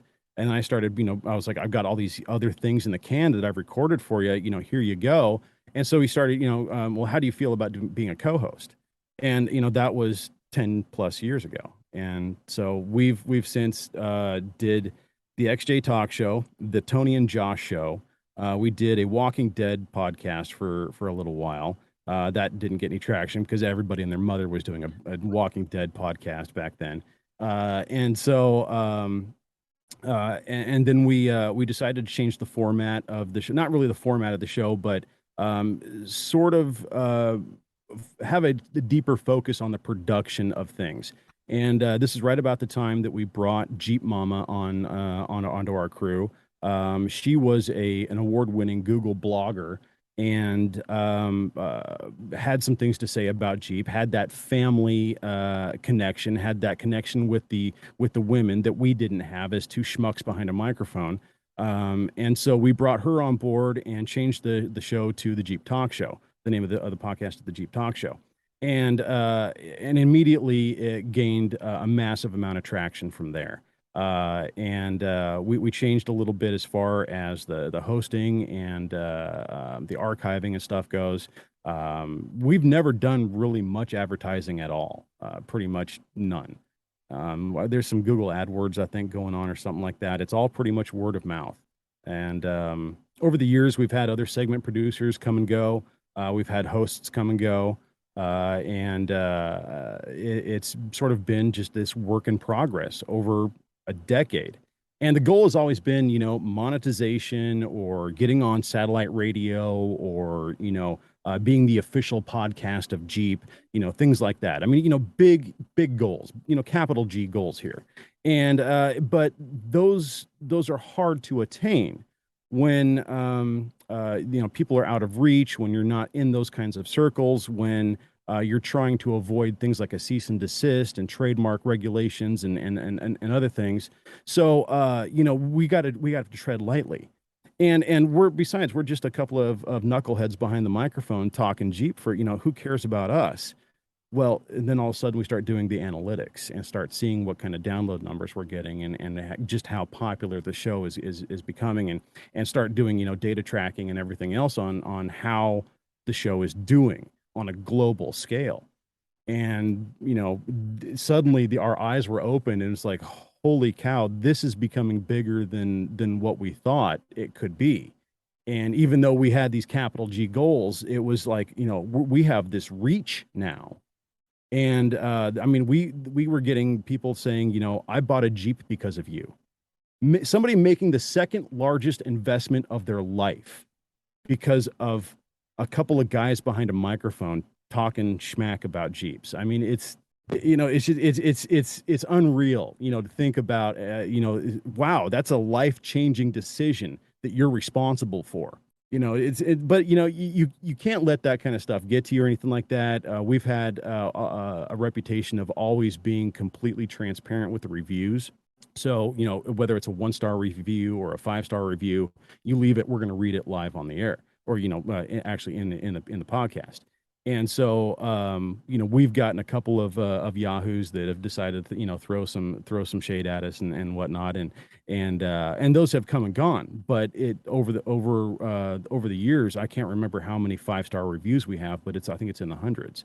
So it's one of those things to where we've developed a following now. And of course, now that we've been at it for 10 years and have over 600 published episodes, and we're doing 4 episodes a week and interviewing people in the industry and big names and big companies and things like that. It's starting to gain another level of traction. And I think we're about to enter into a new plateau of the Jeep Talk Show.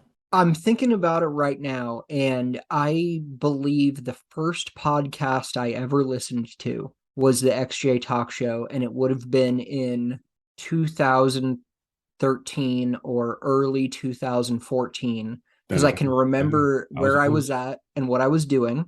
I was working on my Jeep in my garage in Woodland, and you had told me about this, and I was like, that's pretty interesting. I'm a huge radio fan. I always have been.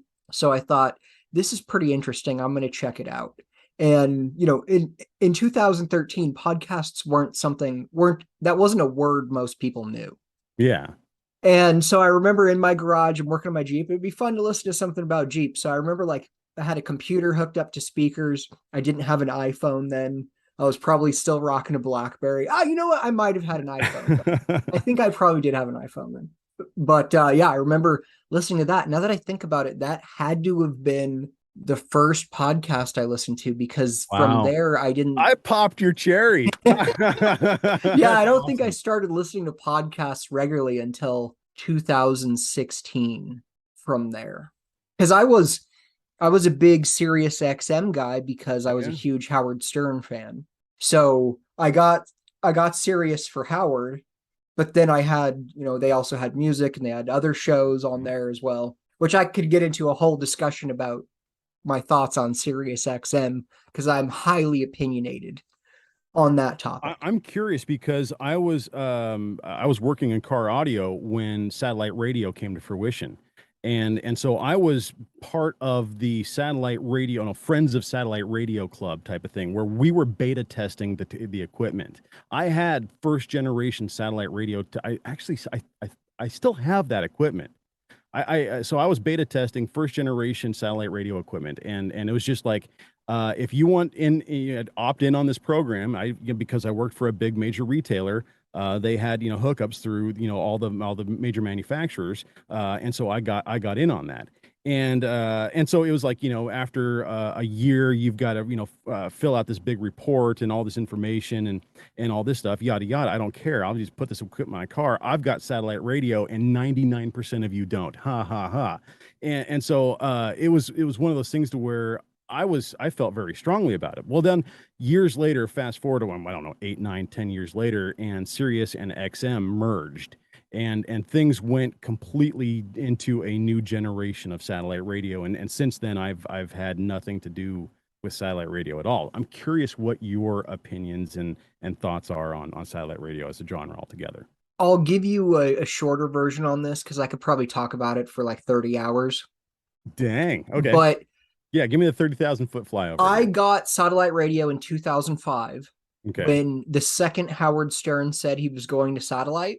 All right. I went to Radio Shack. That's how long ago this was. Wow. And I bought the little mobile. I wish I could tell you the model name, but I bought the little portable radio, the car kit, and the boom box. Okay. So that I could take it out of my car and put it into my room, and I could listen to Stern while I played video games. Nice. And I absolutely loved it. I thought Sirius was great. And I thought when it first started, so we're talking in 2006, they were going after talent. They got Howard Stern. They had Bubba the Love Sponge. XM had Opie and Anthony. Sirius, I think it was Sirius, or maybe it was XM, did some Oprah thing. They were going after talent. It seemed like, okay, music is one aspect. We have the music. We don't need to do much with that. But if you want talk, and they had all the sports too. So if I'm driving, I could listen to the Blazers game, or if I wanted to catch the end of the Seahawks game because I'm working late, I can do that with Sirius as well. And then it makes me furious, but they stopped going after talent and was letting talent go. There were a bunch of shows that I loved that I knew were popular. I was talking about them with friends and coworkers, particularly like Bubba the Love Sponge. He was on one of Howard's channels. I hadn't heard that show. It was in Florida. So I'm a West Coast guy, so I didn't listen to any Florida radio. But I found that show. I thought it was good. Scotty Farrell, the sports guy, was on late at night, and his show was just like wild and fun and goofy. But even the talent they developed, like Tony Hawk or Jason Ellis. Yeah. So they gave Tony Hawk a show, and who knows if that's going to be a success. This guy can skateboard, but can he talk into a mic? Talking to a mic, yeah. And, I didn't listen to any of his early shows. I'm sure there was a learning curve there, but, towards the end of his run there, his shows were good. And because he's Tony Hawk, he was able to get good guests. People would want to talk to Tony Hawk. Right.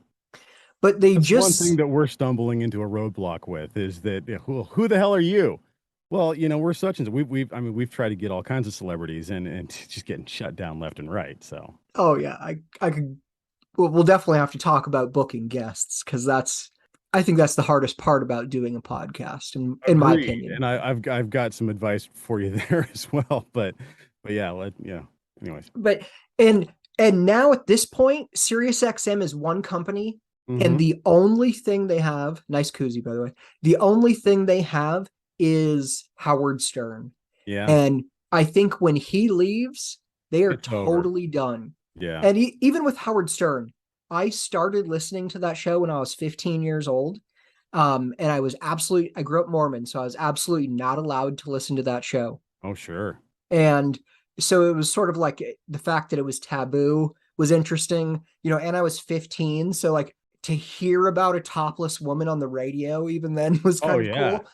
And, I grew up as a Howard Stern fan. And when I found the show, it was just like topless chicks. And then it evolved over time as Howard evolved. And it lined up pretty well with my interests. So I start at 15 and it's like, hey, take your top off. And then, by the time I'm 30, he's doing serious in-depth long-form interviews. So he matured at the same rate that you were maturing, just as a sort of a natural progression of things. Absolutely.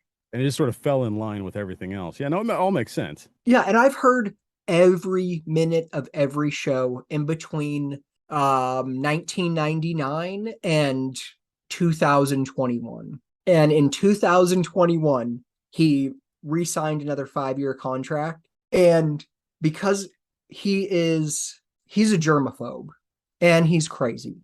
Yeah. And so COVID was his absolute worst nightmare scenario. Oh, God. And even I want to say it was like 2 or 3 days before the lockdown, he didn't show up for work and it was a rerun. And I knew right away, I'm like, he's freaking out about this COVID thing. That's why he's not coming to work. Yeah. And then 2 or 3 days later, the NBA shut down. And I'm like, okay, well, I guess this is a big deal. But then he went from doing it from his house in Florida. And there was this whole thing about he didn't want the audience to know what was going on. And so it made his fans frustrated. And then the show just completely transformed into nothing but COVID. And it just drove me crazy. It was the first time in my life where the Sirius radios got better so I could pause it, or on the app on my phone, I could just start the show from the beginning when I got in my work truck at 8:00 Mountain Time. And I found for the first time, I would skip segments without even listening to it. He would just start going off about so-and-so said this about COVID and don't they know this? And I saw someone on the street not wearing a mask and I just wanted to scream at him. And I just I don't want this. COVID is everywhere. When I tune into the show, I want to laugh. I want to be entertained. Yeah. I want the show that I'm used to. There are many other shows I could go listen to COVID shit about. There's a drop that we play. Somebody that had called in with a voicemail. We have a separate voicemail line 24/7. Nobody ever answers it. It's just for voicemails. And he had called in and because we had gotten off topic a little bit. Tony and I, my co-host, the guy who started all this more or less, had he and I have this bad habit of sometimes going down rabbit trails. And sometimes those, and especially early on, they'd go on and on and on. And all of a sudden it's like, well, for the last 13 minutes, we've been talking about The Walking Dead, or we've been talking about bacon, or, I mean, it's been, fill in the blank. And so one of our regular listeners and super fans had called in and was just like, was putting us to task, hey, I thought this is a Jeep talk show, fellas. What's going on here? Yeah, hey, that's right. We need to, stay focused. And we're, we still go down rabbit trails, but now we are mindful enough to sort of bring them right back as fast as we can. But yeah, it still doesn't stop us. Yeah, and I mean, your audience is tuning in for a Jeep show, so there's some of your audience that are fans of you guys personally, that whatever you guys start talking about, they're sort of interested in it. They're listening to the show. But then you have other people that are listening just for Jeep shit. And as soon as you guys start talking about COVID or bacon or The Walking Dead, right, they have no respect for what you're saying. Out. Right. Yep. Because they've had an impacted ass full of that already. And they don't want to hear a single minute more, and let alone the single word of it, whatever. So we get voicemails, and it's just like, hey, you're getting a little political, or, hey, you guys need to, hey, can you give us some of the older Jeeps some love, some of that CJ love, stuff like that. Where, we all of a sudden we realized that for the last, 10 episodes, we've been talking TJ Tech, or something like that, or just nothing but JK stuff or something like that. And it's like, oh, we need to mix this up a little bit. And so there's always been, you've got that interaction with your listeners, getting that feedback. It's just invaluable, whether it's reviews on the platform that they're listening through, or whether it's a voicemail that they can leave, on a machine somewhere or something like that. Whatever it is, getting that feedback and realizing, okay, just how is this being interpreted? How is this being digested? And obviously, you can't please everybody all the time. And there's going to be those few that, just like, well, that's it. I'm not listening in a single minute more. You guys pissed me off. You said this one thing and that's it. We've had people leave because, it's like, hey, I really don't like that chick that you guys brought on. It's not that, they would say the chick. Yeah, and it's just like, it's just it's not a good addition or something like that. It ended up being, one person out of 10,000 would say that, and we're not going to change the format of the show for one person out of 10 or 20, 30,000 people. No, definitely not. You can't do that. I do want to talk to you about praise and criticism, and before we get on that, just real quick, I want to know: do you remember the first time that you received unsolicited praise? Like about the podcast? Yeah. No, because we've had several instances over the years where we've gotten a gushing review. There's not one that really stands out. I mean, because we've had several people say that, I bought a Jeep because of you.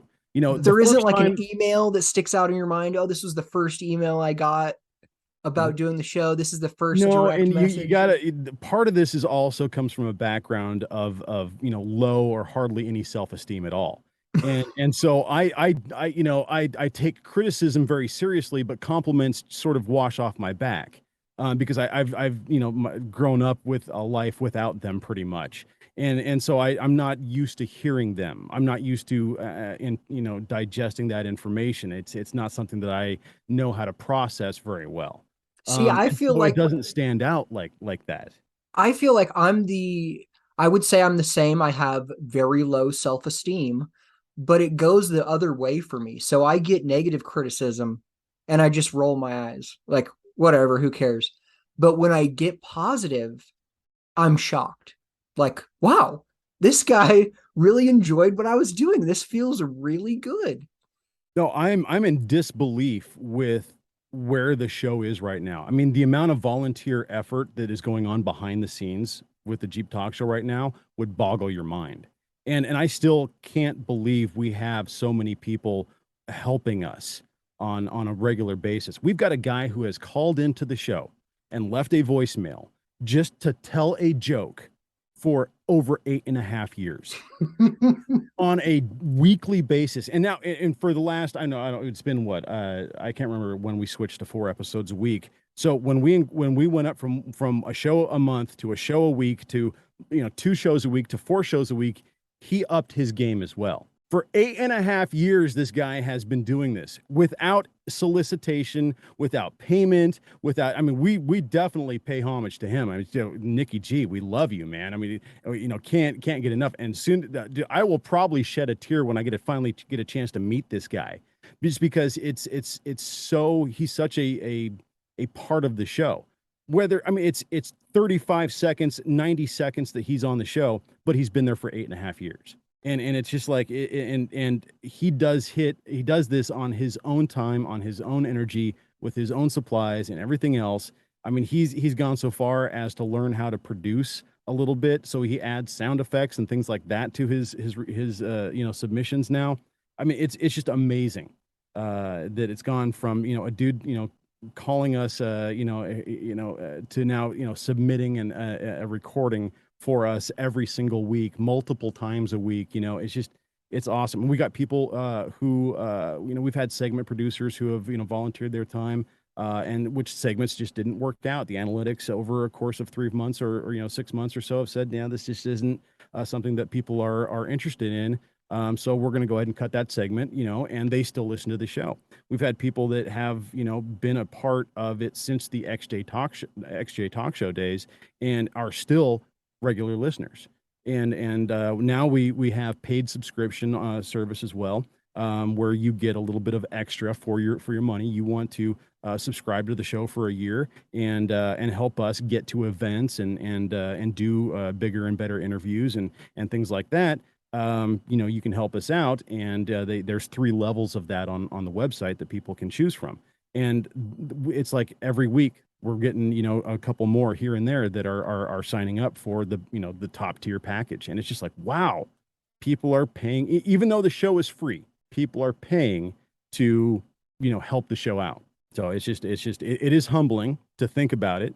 We've done a couple of events now, where, it's a Jeep talk show event, and we had a guy drive an 18-wheeler from Kansas all the way out to Texas, and supplied a smoker, barbecues, like a half a cow. Pretty much catered the entire event for 2 days.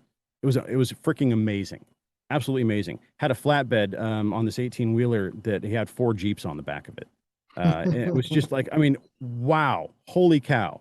You drove that many miles. We've got, multiple events now scheduled. We have this dude who drives from Missouri.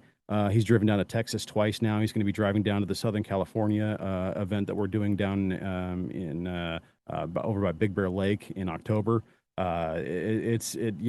Just amazing loyalty in our following. It is mind-boggling and humbling. One thing that I can see you guys getting criticism for, that people will be upset by this, but if it was my show, I would just assume it doesn't matter at all, is you guys are doing a show that can be very technical. And so if I'm a Jeep guy and you're talking about a JK and you mix up the 3.6 and the 3.8, that guy is going to email you. You guys don't know what the hell you're talking about. They didn't do the 3.6 till 2011. You guys are so stupid. How could you be saying that? We got a voicemail, a guy calling, because I had like misspoke about the cubic inches of a V8 from in the 60s or 70s or something like that. Shame on you. The guy called in and just ripped me a new one. And it's like, holy shit. Okay, dude, I'm sorry. I was remembering things wrong. I'm half dyslexic, so it's a miracle that I can even put together a sentence that's technical at all. So, so you get what you get, man. And I've always, made corrections when necessary. And we have people that, have called in and it's like, well, actually, this and that. So we've made mistakes, over, and you just got to own them.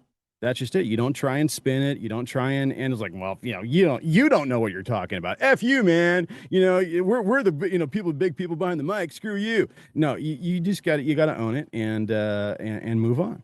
Yeah. It really, when you're doing a show and you're talking for several hours, you're going to say something that you might even know is wrong, but you're just going to let it slide because that was 60 seconds ago. That doesn't matter.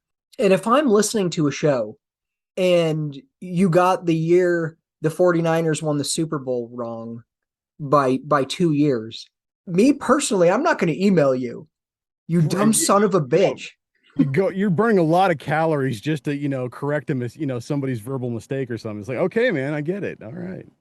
And it's not like you guys are officially reporting these statistics for Jeep to release to the public.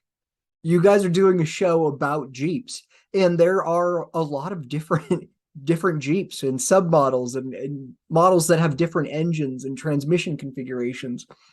No, I mean, that being said, we do stick to the real Jeeps for the most part. Now, I mean, there's a segment that has been a regular part of the show called This Week in Jeep. And I've been doing that for 8, 9, 10 years, something like that. I don't know.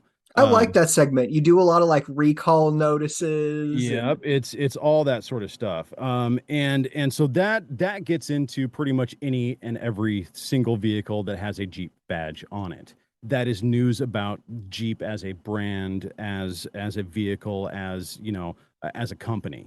And so I occasionally I'll dip into like, profit reviews and things like that, where the stocks are, stuff like that. I keep it very short with the, the monetary type of stuff. But recalls are an important thing. We've got, I mean, a lot of people that listen to the show. And if there's a recall on something that's sitting in your driveway, I'd want you to know about that as soon as possible. And I'm generally getting information out through the podcast within 3 weeks to sometimes 6 weeks ahead of when Jeep is actually sending out the notices by mail to the people. So that's huge. You can prepare for it. You can, because, prepare for the worst, hope for the best. Your vehicle may not have that issue, but if it's under recall, do you want to take the chance of suddenly something happening and you can't drive your Jeep anymore or something like that? So have that connection with the dealership. Have that in place so that as soon as the dealership gets the parts and the dealership gets the software and the dealership gets what they need from the manufacturer to handle the recall, that you can be first in line to get that handled. And that's the big part of doing that kind of stuff. And the news segments have historically, over as long as we've been doing them, been trending as the most popular segment in the show, next to the technical stuff. Yeah, you got to do news. That's an important part of the show. Do you have a favorite segment that you guys do? We've had segments come and go. I mean, there was one that was called Amazon You Bought What? And we had a thing going with Amazon, an affiliate program.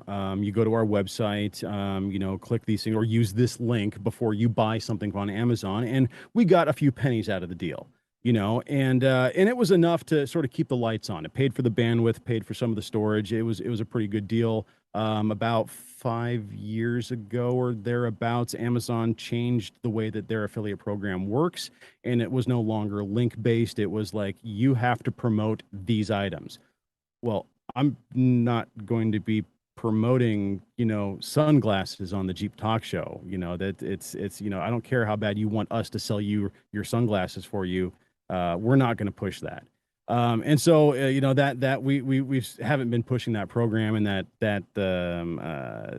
segment sort of fell off, but it was a lot of fun because we opened the show very silly. The show has a lot of production. It's not just two guys behind a microphone talking or two guys and a gal or 3 guys and a gal or whoever we have on the mics at the time. It's structured kind of like a morning radio show. There's segments, there's a lot of production, there's openers, there's closers, there's promos, there's commercials, there's all kinds of stuff. It is a very mixed bag. So when you download an episode of the Jeep Talk Show, you're not getting 60 minutes or whatever it is of just talking. It is very well produced. It sounds like a morning radio show, like you said.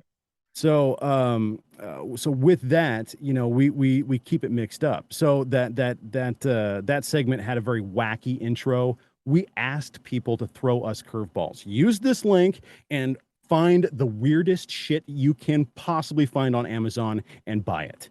keep it to a reasonable amount. Don't go out of your way to, spend $400 on a tub of lube, a 50-gallon drum of lube. That's not necessary, but thank you. But we had all kinds of stuff. And so there was lots of adult themed items that would populate in the list. We never got to see who was buying what. That was the big kicker, is that it was all in secrecy and in anonymity. So you could get whatever the freakiest stuff that you wanted, and we would never know it was you buying a crotchless set of panties, or a Bane mask with bacon salt. And it was odd combinations sometimes, because we got to see it was this order, not from this user or anything, but it was these 3 items that were all purchased on this order. And sometimes it was, 5, 6, a dozen items. And so we got to see this whole list of stuff every single week of stuff that our listeners were buying through Amazon using that link. And it not only was profitable for us and helped us out as far as, paying for the show on the back end sort of stuff, but it was also awesome seeing this. Okay, well, they're clearly they're buying, laundry detergent and diapers and these other very regular items. But what the hell is this? Holy crap, we've got to put this on the show. And so it was, Amazon, you bought what? And so it was a big deal about it. We talk about it, we make fun about it, and all this stuff. There would be a big reveal, and sometimes it was very anticlimactic, and sometimes it was salacious and hilarious, and we had a lot of fun with it. So that was I would say a favorite topic, or a favorite segment at the time. The news segment always rings true with me, just because I like having my thumb on the pulse of things. I'm one of those guys that I've got my thumb in a lot of puddings. And so I like to know what's going on. So that one just sort of vibes with me as it is, but the technical stuff always gets me. I do a segment called Tech Talk, where it's no holds barred. I mean, if it might be on something from the 50s, it might be on something on a 2021 Jeep or something like that. I vary it up as much as I can, or I talk about generalized topics. I just finished like a 3-part series on brakes, and it's like, well, and I keep it to, about 6 minutes, 7 minutes, maybe less. And it's just, I break it into, we're going to talk about brake fluid. We're going to talk about, calipers. We're going to talk about rotors, things like that. And it's just a breakdown of what these things are, how they work, what they do on your Jeep, what to look out for as things degrade or when things go wrong. This is what you can expect. This is what's going to happen, and this is how you take care of it. And while you're in there, you might as well go ahead and do these kinds of upgrades. This is what's available to you. These are your options, that sort of thing. And so now you're educated on a whole array of different topics, because I mix it up. Whether it's talking about about drive lines or differentials, or, the brake system on your vehicle, the cooling system on your vehicle, you will have a better understanding of what that system is on your Jeep, and possibly be able to do your own troubleshooting as well. I heard you do one 2 or 3 weeks ago on No Start, and I thought it was fantastically written. But what I really liked the most is that you were differentiating between when you turn the key, nothing happens, and crank but no start. Yeah. And like, that's so important in a no start scenario. When someone said, my car doesn't start. Well, did it crank over? Was it cranking? Yeah. If usually the person that says that to me doesn't understand what I'm saying. Like, right. No, it didn't crank over, it didn't start. Okay, no, that's not what I'm saying. When you turned the key, did the car try and start? Did it make noise? Or when you turned the key, did it just go click, click, click? Yeah. So yeah. I thought that was really well done. But going on that the Amazon affiliate angle, monetization is something that every podcaster that has, a longer goal, that's on the list. If you're doing a 5-part series on the Epstein Island, okay, maybe you're not thinking monetization for this. But I mean, you guys aren't planning on ending the show tomorrow, so monetization is still a goal, and you guys have, I assume, dabbled in a couple of different areas to achieve becoming wildly rich. We've had regular sponsors that have come and gone. Extreme Terrain backed us for, I think, 3 years before they had enough turnover in their back end and office to where we lost all of our connections there. And they just didn't see the benefit of advertising on a podcast, or at least with our podcast. You've got, Motor Trend and big, huge magazine names who have picked up the reins of doing automotive or motorsport related podcasts. And they've got these, like Dirt Every Day type of shows who are pay to play. You've got to, subscribe in order to hear that show. You have to pay or hear the latest one. That type of thing. And we've never really gone down that road. Again, I think a lot of it has to do with a sort of self-confidence sort of thing. Well, why would you want to pay for this? We're just some schmucks with mics, who would pay for this? So why even bother? If we do that, we're going to end up biting off our nose to spite our face. We're going to shoot ourselves in the foot here. We're going to do ourselves damage. The show's going to crash, and we're going to have to quit because nobody's listening to this. Well, we've said for a long time. I mean, hell, in the beginning, I remember we were excited when we got 80 downloads, in a week or something like that. I mean, it was just like, wow, there's almost 100 people listening to this. That's cool, but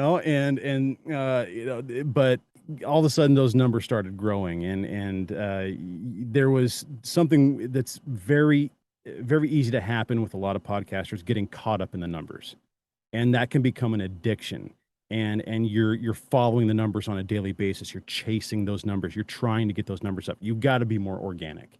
You've just got to, do what you're going to do. And if you build it, they will come. I hate to be cliche, but do your thing. Don't worry about the numbers. The numbers will come as you do your stuff, and listeners grow.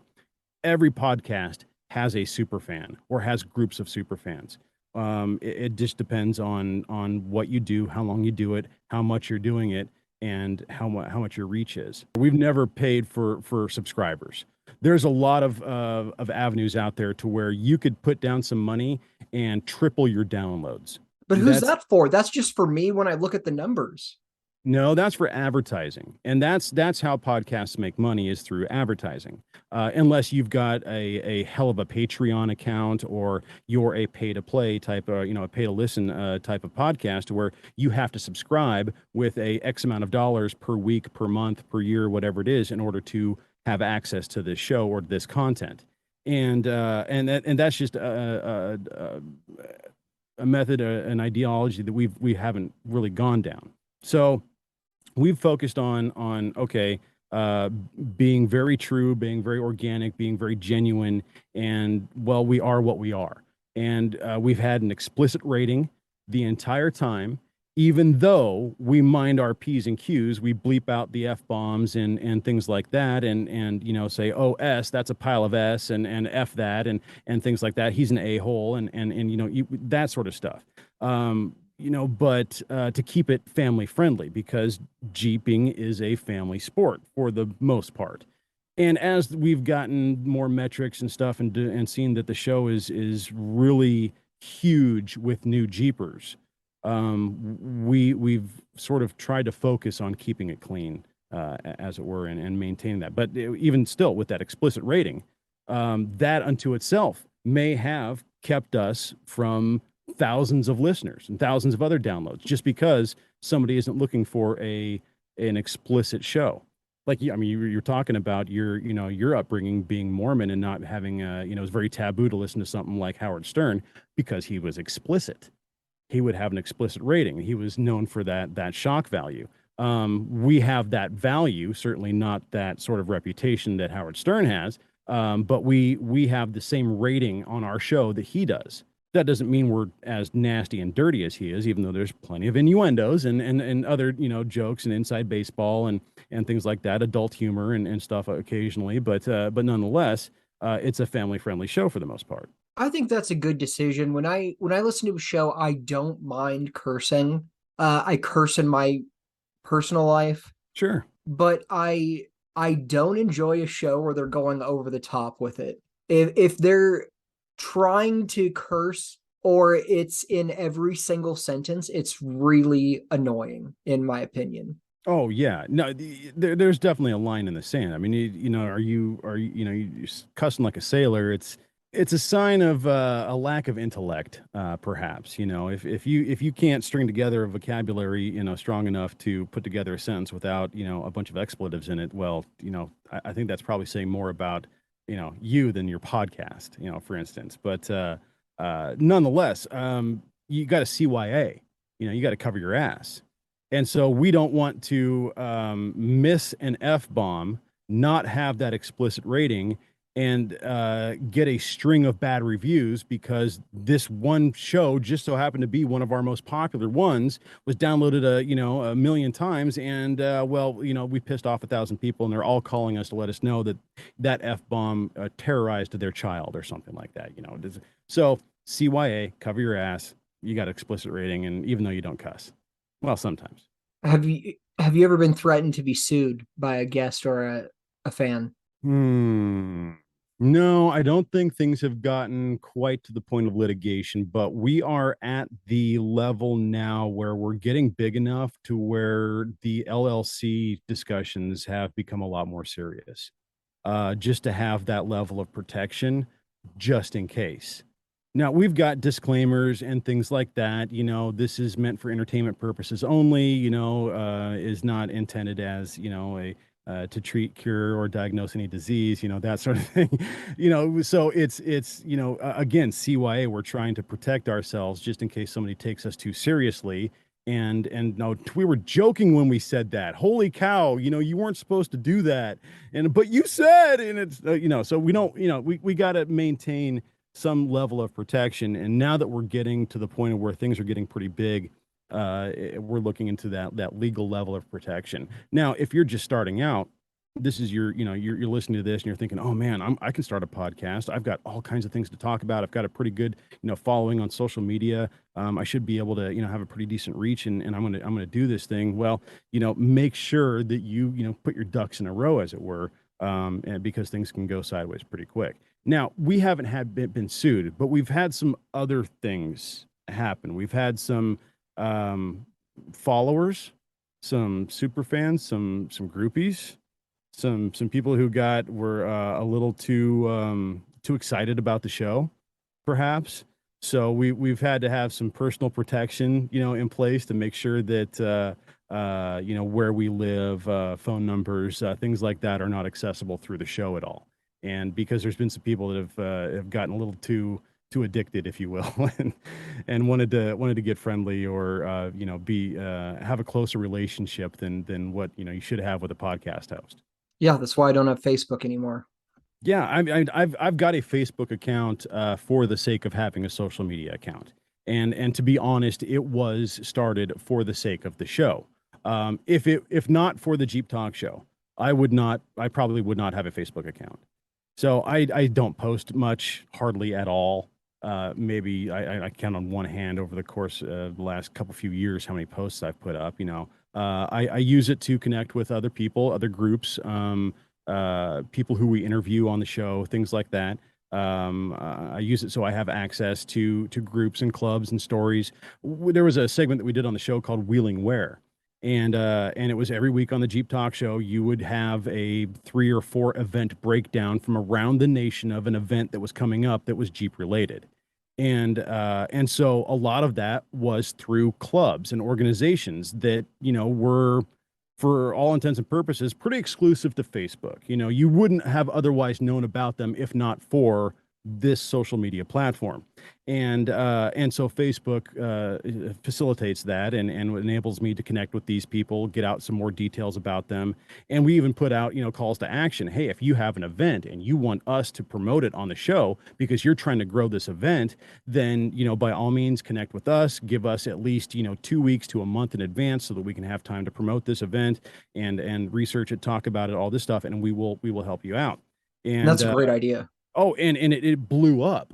There was a guy who was doing charity events, and he raised hundreds of thousands of dollars over the course of several years just from regularly having us promote these charities that he would do, these these show and shines and stuff at a club or a bar, a restaurant that he was working at the time. This is just a guy who was like a bartender.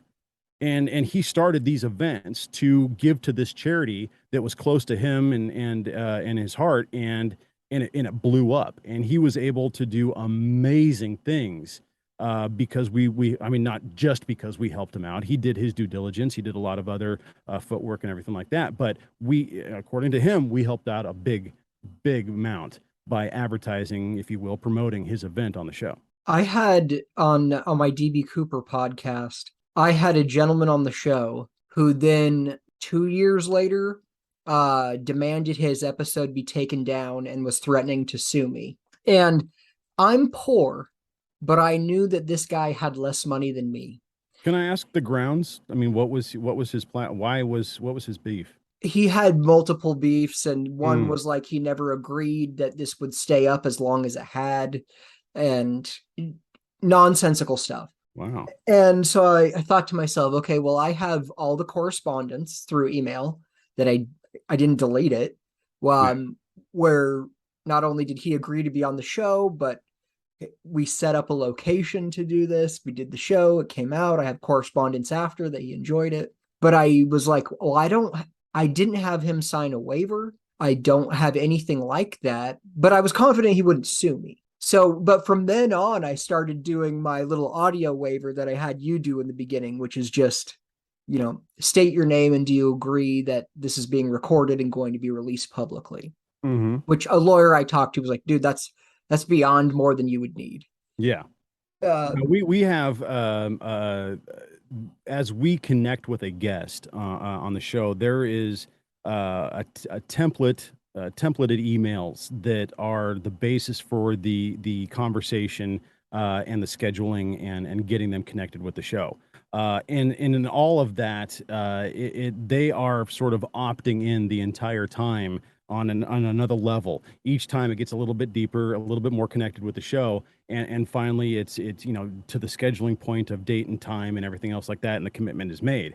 And by that point, there's no questions, unless, other than what you're in store for, because we have a very unique show and sometimes it's like, wow, I had no idea. That was so much fun. And so we got to make sure that they have all the other bases covered and they have everything else, other expectations are met as far as, okay, what this is going to be, what it's going to be doing and where it's going to be at and all that stuff.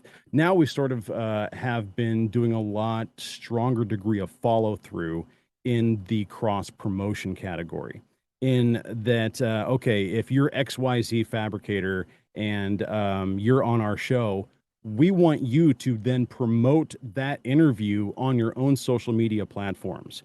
And if you need us to put together a degree of a media kit for you, then so be it. Here it is. Here's the interview, the links, the images, all the files that you need to then promote this on social media to make an impact. And we haven't been doing that up until recently. We've asked them to do it, but there hasn't been a follow through. And now there's been a degree of follow through, and that unto itself has really blown up a lot. Right now we're probably booked out through the rest of the year for interviews. I have some mixed feelings on that approach because I've been on quite a few other shows, and I've been on shows that I would not want to promote. I've been on shows where I wouldn't want to share it on my social media. Because it was a bad interview, or because like, oh God, I just don't want people to know that I was riding a scooter that one day? It more has to do with the shows that I've been on. So I've been on a lot of shows because too. What, they're tinfoil hat type shows? I mean, because I've been on Sam Tripoli's tinfoil hat. Yes. But exactly. It's conspiracy theory shows or insane shows, or the host was not the same kind of person that I am. And the episode comes out and half the time they're like, hey, here are all the links. If you could share them, that would be great. Mm-hmm. And if I thought it went really well, or I enjoyed it, or I'm a fan of the show, then I definitely promote it. But I don't know I don't know. I'm mixed on that. I feel like that's sort of up to your guest, because I've had guests that were super stoked and excited to be on the show and promote it. And then I've had other guests that never even listened to their own episode and don't care. I would say we've been on both those sides of the fences as well. And for the first time ever, we've done an interview, and it wasn't slated to air for I think 6 weeks or something like that. And in week 2, the guy emailed us and was like, you know what, I don't want you to air that. And the first time we've ever had somebody request that their interview not be aired. Now, this wasn't a big name manufacturer or whatnot. It was a guy that had shown interest of doing an interview, because we always say that, hey, everybody has a Jeep story to tell. We want to hear yours. And so it was this guy wanted to tell his Jeep story, but he felt that we didn't really drive the interview the direction that he wanted, and didn't ask the right questions. And it's like, well, one of the emails that we sent you is that, hey, if there's anything that you want to talk about, specific things that you want to bring up, list them here. And we will absolutely plug the living S out of these things for you and focus on those and all that sort of stuff. Apparently he glazed through that section or something like that. I don't know. But nonetheless, he was very vocal about it, very adamant that this show not be published in any way, shape, or form. It's like, okay, fine, to each their own. That's the way if he says that before the show comes out. Yeah, before it comes out, absolutely, got plenty of time, no problem. And there's plenty of other interviews that we can seat into that slot, not a big deal. So it was one of those things to where it's like, wow, this came out of nowhere. First time that's happened. Okay, maybe this guy's just a little, don't know. Maybe it was that, just that things didn't go right for him. That's fine. Do you want to redo the interview? No, he has no interest. Okay, fine. Be that way. We touched on it a little bit, but we both agreed the hardest part about doing the show is booking guests. Why is that so difficult? Because it takes a lot of work. Content creation. We can come up with a topic and talk about it, and there's an episode, if you will. But getting somebody to come onto your show and talk about one thing or another or whatever they want to talk about or whatnot, you got to burn calories for that. There's emails, there's phone calls, there's scheduling conflicts, there's, time zones, there's all kinds of issues that you've got to deal with. Oh, you've never heard of Skype? Okay, fine. Have you ever heard of Zoom before? Really? I guess we can do this with the phone. Okay, I've got a phone patch in my studio. It's not a big deal. From voiceover, you got to have that sort of thing. So, I can, record this conversation 3 or 4 different ways. Not a big deal. Or, connect with you 3 or 4 different ways. Not a big deal. And so we try and make sure that, hey, we can connect with you any number of different ways. We just got to make sure that you can do it. And so we've done interviews over the phone before, but we've done interviews through other means as well. And it's all just a matter of that work that you put in to get that guest on your show. Now, we're not an interview show. We do have an interview episode that is one of the 4 episodes that we release every week. So every week you're hearing a new interview. And sometimes on our roundtable episodes that we record on Tuesdays, where we invite you, the average Jeeper, to join us around the world's largest roundtable of Jeepers to record an episode of the Jeep Talk Show. And sometimes a celebrity person will pop in, somebody from a big name tire company or a big name lift kit company or something like that will come in as a surprise guest to do a quick 15-minute Q&A type of thing or something like that. And then they bounce out.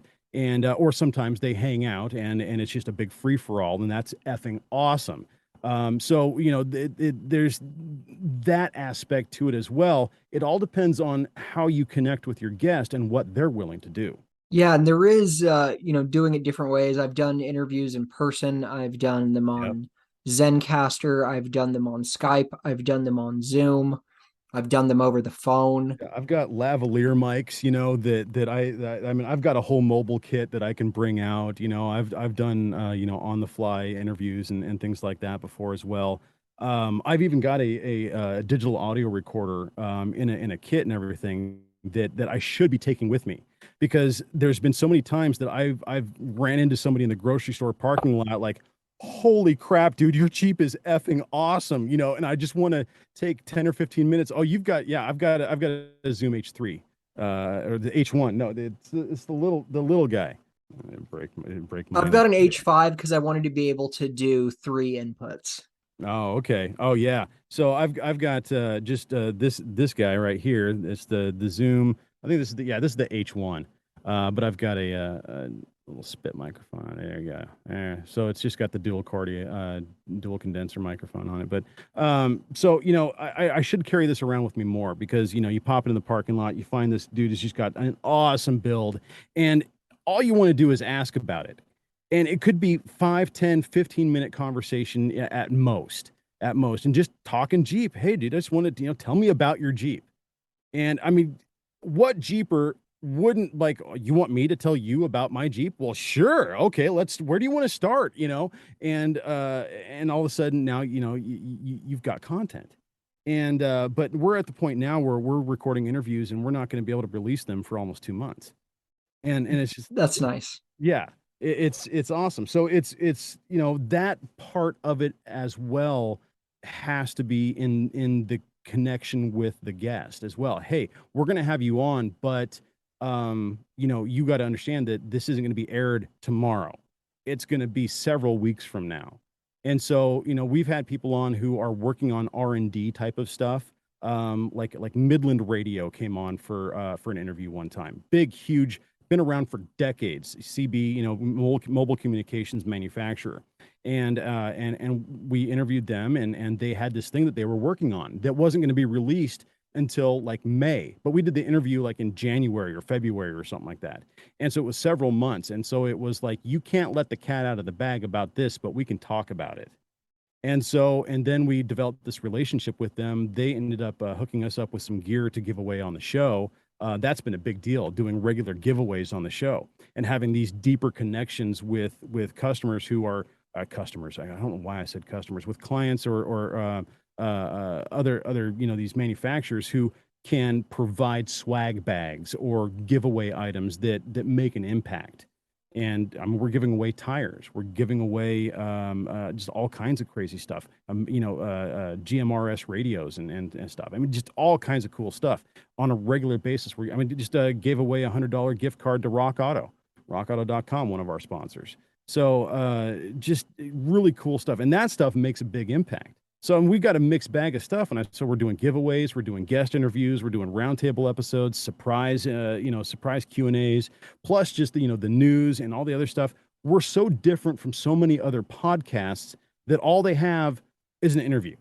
Don't get me wrong. I would love to have Joe Rogan money, but his show is basic.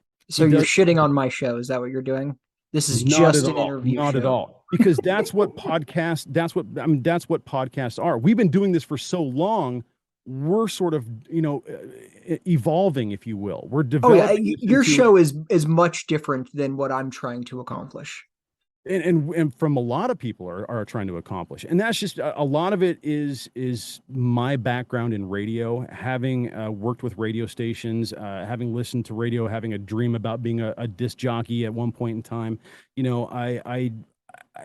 It's a format that works. And so if you can sort of massage your content into a format that is similar, that is of a formula that is known to work and can make it work for you, then, by all means, absolutely. Don't be the cookie cutter. I'm going to just, do this one thing, and because this is how everybody else is doing it. Well, if you can find a formula that works and it's different, go for it. Yeah, I always tell people, create the show that you want to listen to. Don't make another version of the Joe Rogan show, or true crime is so popular, so I'm going to do wine and true crime part 7 or whatever. Yeah. Okay. I want to talk about depending on other people's equipment doing remote interviews. So I had a guest once who I start hearing the ridiculous noise in the background, and it's loud. And I wasn't. Are you sitting on top of your air conditioner? Where are you in the house right now? No, it was like stuff banging around. Oh. And I was just thinking, like, what is this? And so I asked the guy, I was like, I'm sorry, what's that noise going on in the background? Because I can cut that part out. Mm-hmm. And then he proceeds to ask his wife to please stop unloading the dishwasher. And she fired back at him immediately. We're going to dinner in 90 minutes. And when else am I supposed to do this? And he's like, I'm trying to do a radio show in America. And she's like, awesome. Oh, okay, well, I'm trying to unload the dishwasher.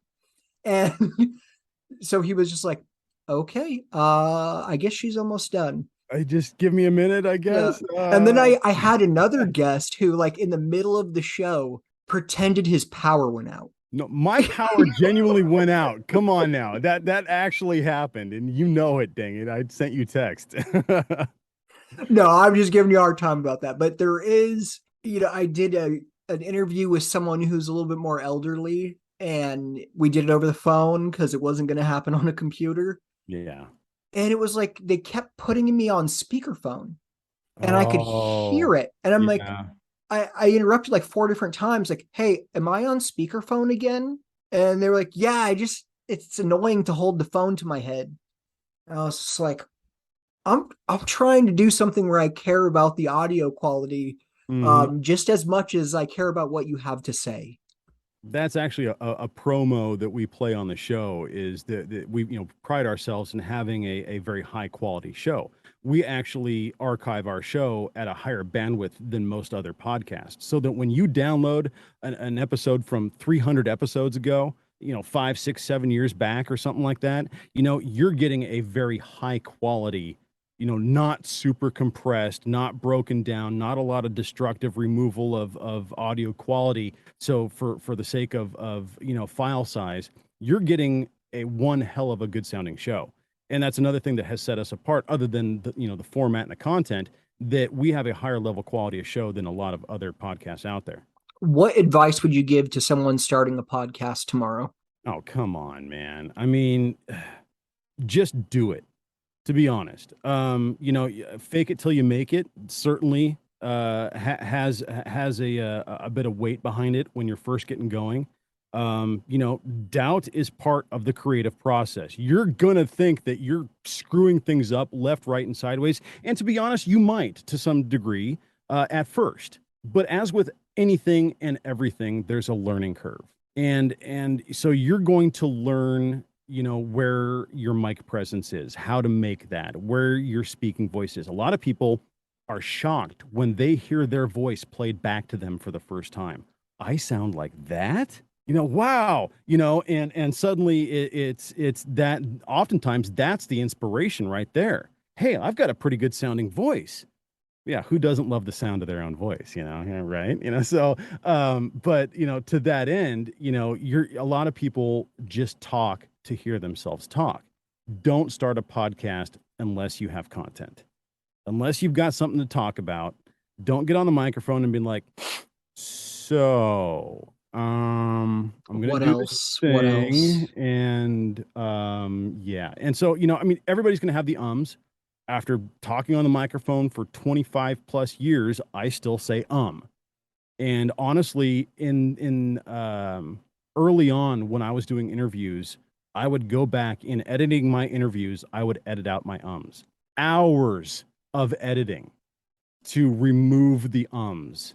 And I was just like, you know what? I just got to be more mindful and have the presence of mind to not drop the ums as often as I can. Is just make sure that I'm not doing that one thing. And so it's a hard thing to do, because you don't necessarily have the quick draw of what am I going to say next, or what am I going to talk about, especially if you don't have something in front of you that you have a script that you're trying to follow with, or something written out.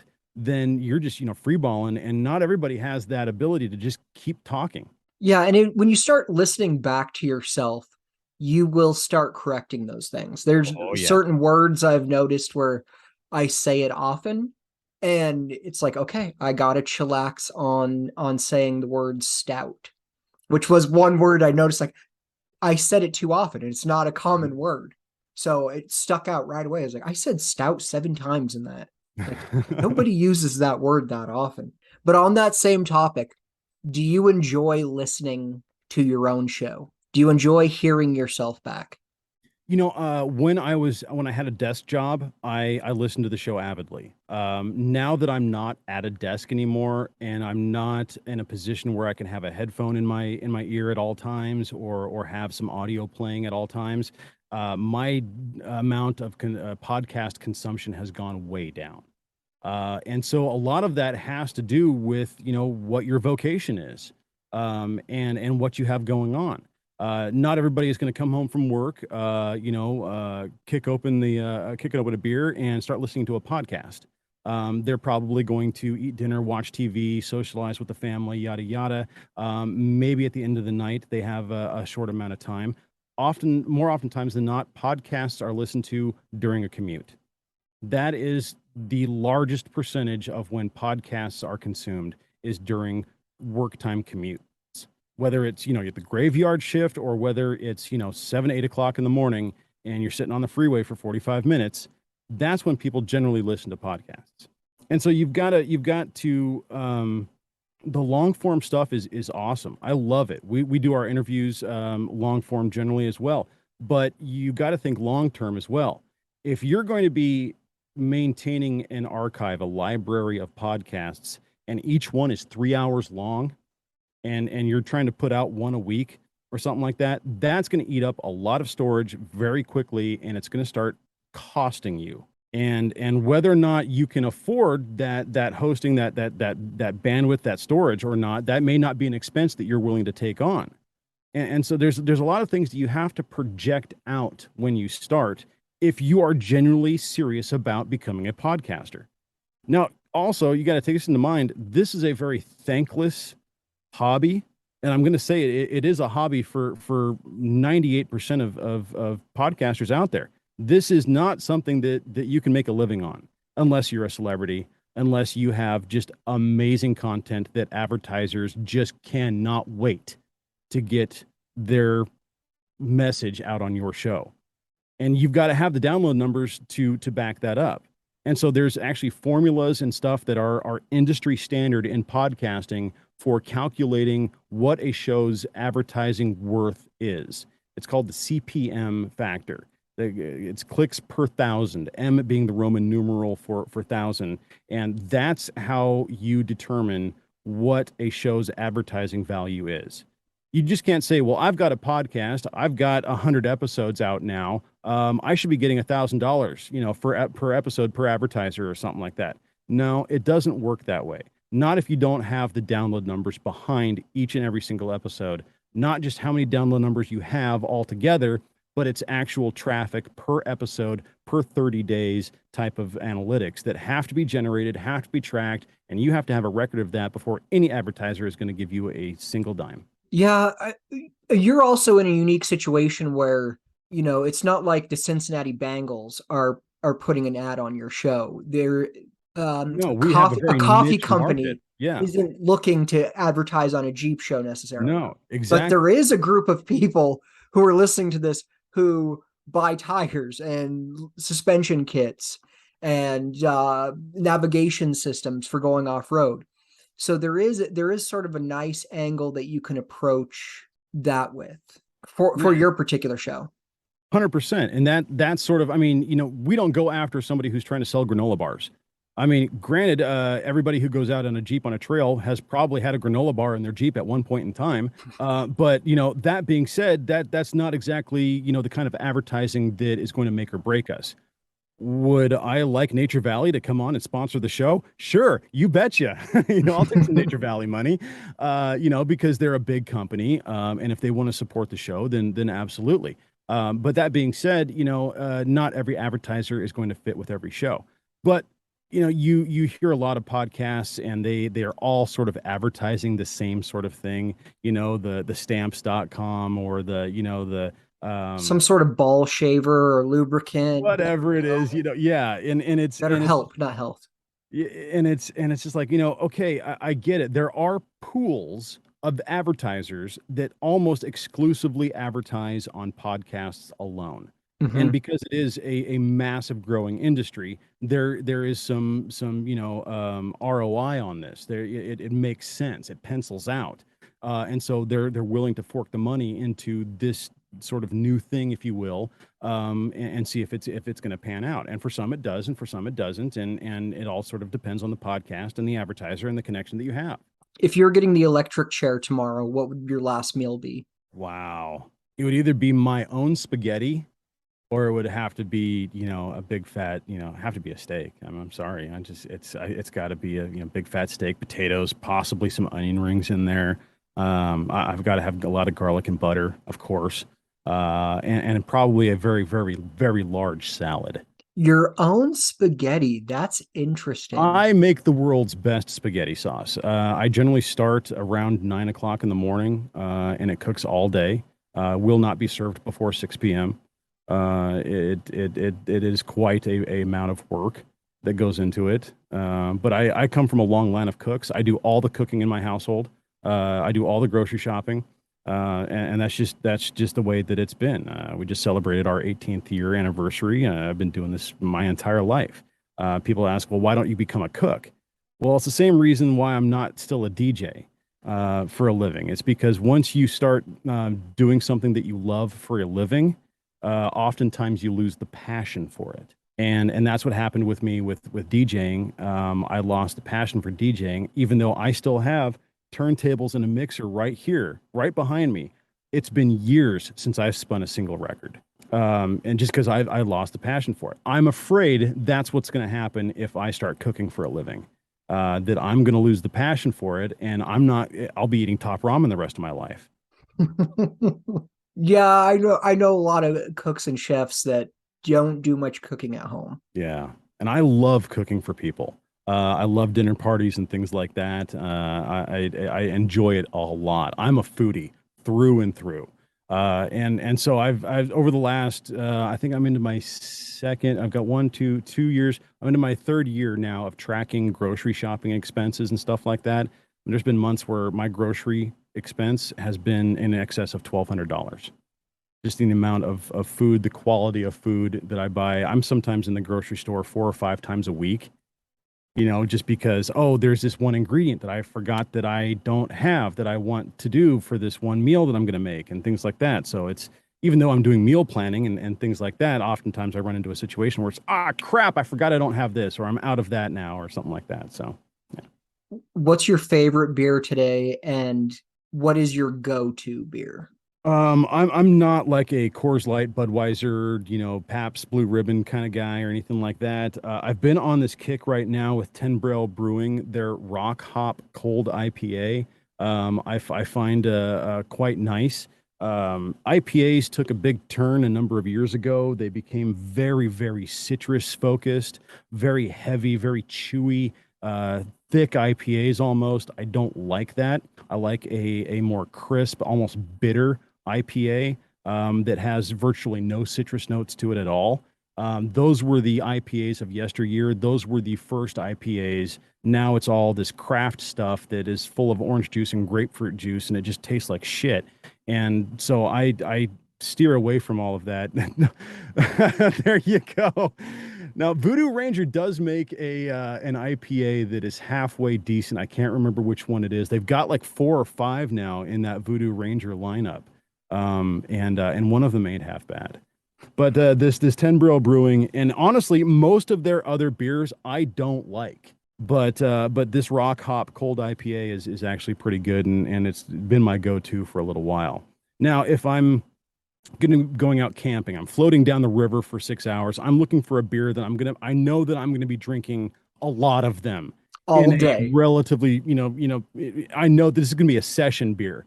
Then I'm probably gonna be going with something like Coors Light for that go-to piss beer that I can just keep pulling out of the ice cooler one after another and not really worry about it.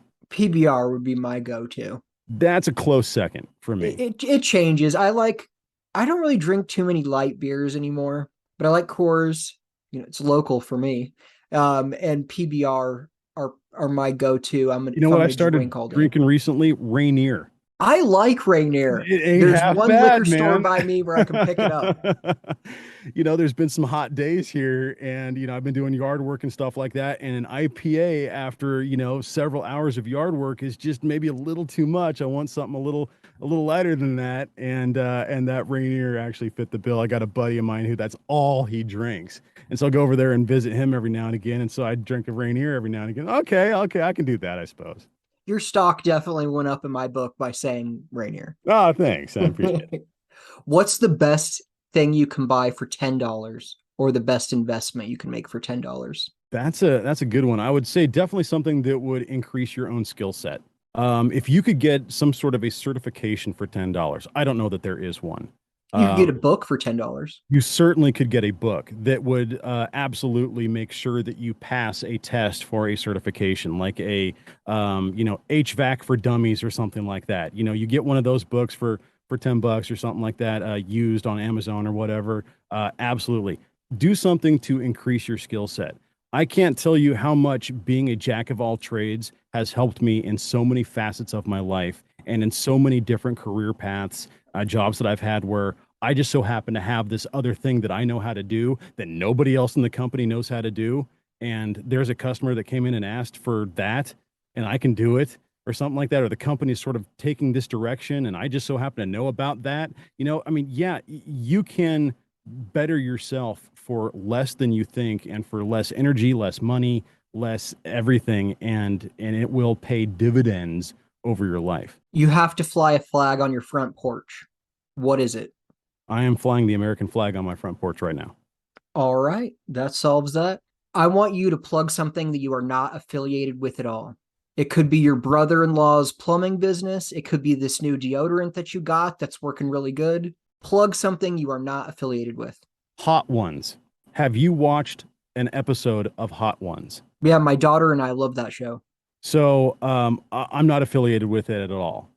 If you are listening to this right now and you like anything that is spicy in the smallest regard, and you think that Tabasco sauce is kind of then you need to watch Hot Ones and expose yourself to that level of hot sauce. And trust me, it is the most amazing thing. I'm trying to go down this path of conversation without salivating all over my microphone right now, because I want to talk about things like pureed Trinidad scorpion pepper, or like ghost pepper salsas, or Carolina Reaper hot sauce, things like that are just absolutely amazing on different kinds of food. I've got a hot sauce right now, actually, that was that on Hot Ones? I can't remember. It's called like Angry Hippo, I think, or something.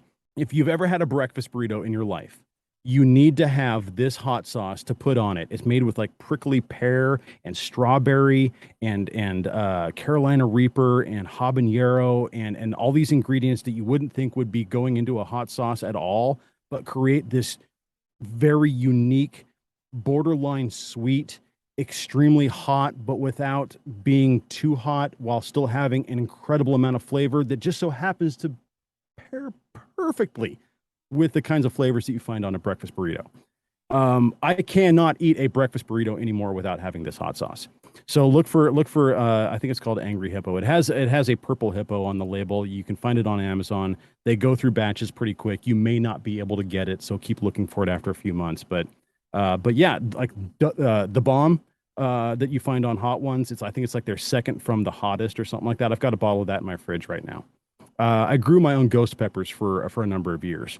Why is it in the fridge? Hot sauce? For some reason, I keep it all, even though I know the vinegar content in the bottle is more than enough to keep it preserved from anything that for otherwise, But if you keep it in the fridge, it stabilizes the color a little bit better for a longer period of time. That's true. So if you're the only one in the household who can tolerate anything above Tabasco sauce, then you're likely not going to be chowing through that bottle in a very short period of time. So if you just leave it on the counter, its color is going to change, and it may be off-putting for some people. And you may end up throwing out a bottle or something like that, even though it's perfectly fine. Its color has changed. That means there has been a chemical change of something in there, whether it just be sort of a tannin shift or whatever it may be. Something in that bottle has altered, and that's enough for anybody to throw it out.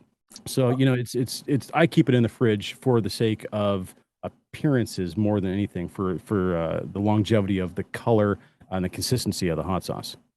The points you gained by mentioning Rainier, you lost with the hot sauce in the fridge. I'm sorry to tell you that, Josh. I don't put my peanut butter in the fridge. There's that at least. I didn't even know people put peanut butter in the fridge. So a lot of oils will actually spoil very quickly, and peanut oil is one of those that can spoil relatively quickly, depending on how it's packaged, canned, bottled, whatever. So if you have some vegetable oil and you don't do a lot of frying, and that bottle has been on your counter for a year, you open it up and you take a sniff of it, I guarantee you it's going to smell off. It may still work, but it's going to impart a bit of a flavor into your food that you don't want. Oils will turn, and so they will actually can spoil. So peanut butter, especially like a lot of the natural ones that don't have a lot of the preservatives and stuff in them that you have to stir often, if you don't put them in the refrigerator, they can spoil if you don't go through it quick enough. I don't think I knew that. I'm like Cliff Clavin, dude. I've got so much obscure knowledge in this head, it's ridiculous. Who's Cliff Clavin? Oh, timely reference. I know. I'm of a different generation than you. It's a character from a show called Cheers. Okay, I know Cheers, but I guess I can't. He was the know-it-all mailman who sat next to the fat guy Norm on the other end of the bar. All right, I'll have to brush up. I'm dating myself a lot right here. All right, Josh, is there anything that we didn't cover? Anything that you're dying to talk about that I didn't ask you?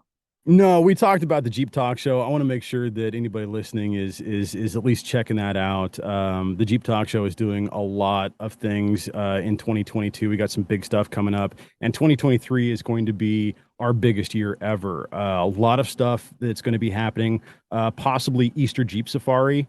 We definitely have in the can an agreement to do the Toledo Jeep Fest. We are the official podcast of Toledo Jeep Fest. And so we're going to be doing a live panel discussion at Toledo Jeep Fest. All of the hosts will be on site. We'll be interviewing people from Jeep, most likely, industry experts as well. They'll be coming and going. We'll just be doing, basically, we'll be up on a stage with microphones and be talking with people, kind of like you see at like Comic-Con or other things like that, where it's just a sort of panel discussion that people can come and sit, enjoy, and listen as we sort of, talk with different people in the industry and just crack wise and have fun like we do on the show anyways. Yeah, that's badass, dude. Yeah. So we've been trying to get to Easter Jeep Safari for the big, huge, gathering in Moab, Utah. There's a lot of other events that we're trying to get on board with. A lot of that falls back on our sponsors. Some of them are willing and able. Others are willing but are not able. And so we ask for support from the fans. And the more that we can get paid subscribers to the show, the more we have the ability to get out to these big events. And we would love to be the official podcast of the Easter Jeep Safari. That is another big capital G goal of ours. And to have something like, to be the official podcast of the largest event on the planet of its kind is pretty good bragging rights, if you ask me. I sure think so. If people want to tell you that you don't know what you're talking about, that your take on hot sauce in the fridge was ridiculous, where can they find you? You can email me directly, josh@jeeptalkshow.com, if you want to send the hate mail out there. jeeptalkshow.com/contact. There you will find all the different ways that you can actually interact and reach out with the show. We have a link to a newsletter there. It's not like newsletters that you've typically heard about. It comes from us, not a third party. It's one email a week that we generate. Some of our listeners even supply not news articles, but write-ups and things like that.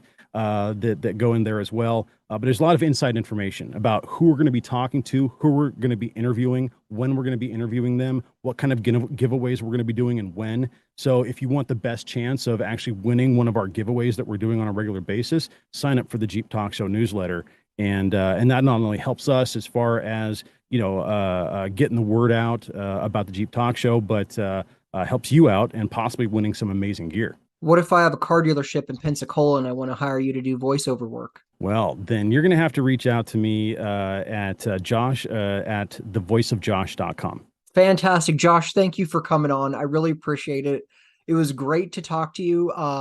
The last time we talked would have been late 2013 or early I was gonna say we're 2014. pushing a decade, dang near since we've spoke last. Yeah, so that's when you text and say, "Hey, this is Darren," and hey, do you want to chat? And I was like, "Darren, who? What? I don't know that last name. I've only known a couple Darrens in my whole life. And who is this? You know, it's of course right in the middle of my work day, and it's like, okay, help me out here. Who are you? How do we know each other?" Yeah, and I was nervous, like my reputation from Naxia. You were like, "Oh, Darren, I know that guy. I'm not talking to him ever again." No, I don't recall ever having any bad blood between us. I don't remember you really hitching your horse to any post. You weren't really clicky like some of the other guys. So, yeah, I don't remember ever having a negative opinion of you. Good. I'll take your word for it before we go too much further. And you're like, you know, actually, that I think about it. Do you still have your yellow Wrangler? No, I got rid of that in Idaho. The wheeling in Idaho is so much different than in Oregon and Washington. You're going to be bashing your Jeep against rocks that are the size of Volkswagens and prepare for your doors to be smashed in. Wow. The guys that were wheeling those trails out there had giant tires. It was like in Idaho, there were gravel roads that you could take your Toyota RAV4 on. And then the next level, you're driving over giant boulders and squeezing between them. It was either entry level or like double black diamond, you know, just full extreme. There's nothing in between. Yeah, there wasn't what I wanted to do with the Wrangler on 35s. It was either way too easy or I'm not going to smash this thing up. Right. So you don't have to have a truggy if you're going to be doing anything like that. So I haven't had a Jeep in a long time, unfortunately. Do you regret selling the Jeep? I regret selling a few of my Jeeps. Which one do you regret selling the most? I had a 1988 Comanche that was pristine, beautiful. It had broken down in like 1996 or something, and then they put it in a barn and put a blanket over it. Oh, wow. And it was the only Renix era Jeep I've ever saw with perfect condition factory paint. Dang. And I bought that. It wasn't running, but actual it just barn find. That's great. Just needed some love. I got it running and driving. And then my wife and I were in like an unfortunate tax situation. Mm-hmm. And it was like, okay, I owe the IRS $3,700. Do I set up a payment plan? Because I was poor at the time. So it was like, do I set up a payment plan or do I sell the fourth vehicle that I have that I'm not using to pay that off? Easy decision. Yeah. So I sold that Comanche, and that's the one I regret more than anything else. Still wish you had it to this day. Yes. Gee, what kind of build do you think it would be today? That one would be pretty close to stock. My plan on that was to keep it as like a pickup truck. Okay. So to make it nice, make it drive good. That could be my truck to go pick up parts, to go to the hardware store, to pick up lumber. That was my plan for it. But I've always had a company vehicle. So when I have two personal vehicles, and it's like I'm looking at them and neither of them are being used. So it's like, why do I keep doing this to myself? You should just be leasing at this point, you know. So at the end of the lease, you've got, I've only driven this thing 3,000 miles. We've got to pay you, at this point, almost. Yeah, you'd have so much equity in that car, it wouldn't even be funny. I've had cars that I've owned for years that I put fewer than 1,000 miles on. Dang. Wow. Because it's like, I'll keep this as a project and I'll work on it. But I have a daily driver in another vehicle, just my wife's car.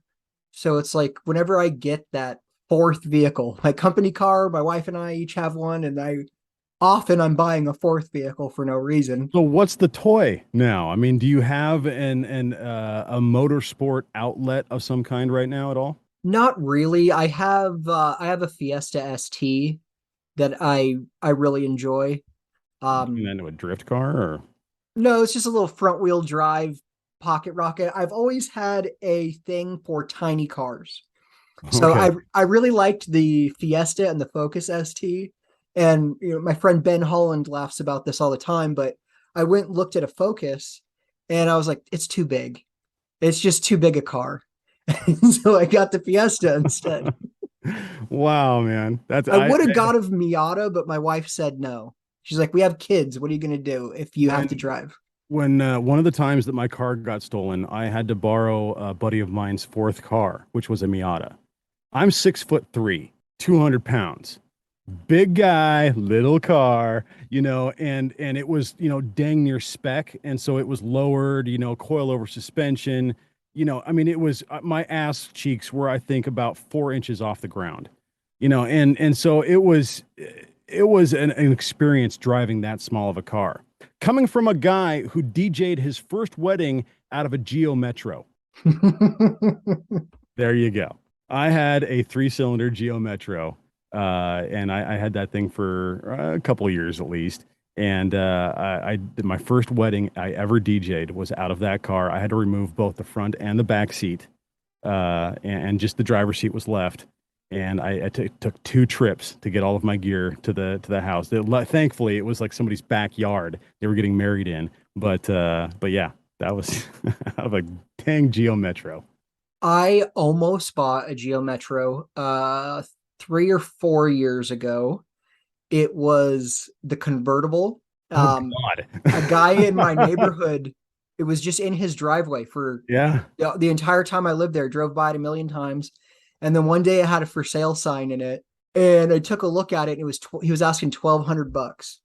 And I swear to God, Josh, for a week I was debating in my mind, do I do it? Why I don't need that. Because instantly I was like, it's only $1,200. I'm going to buy this. It's 45 miles to the gallon. 45 miles a gallon. Technically a roadster. It's a 2-door convertible. Yes, technically you're right. Yeah. I never thought about that way. That is funny.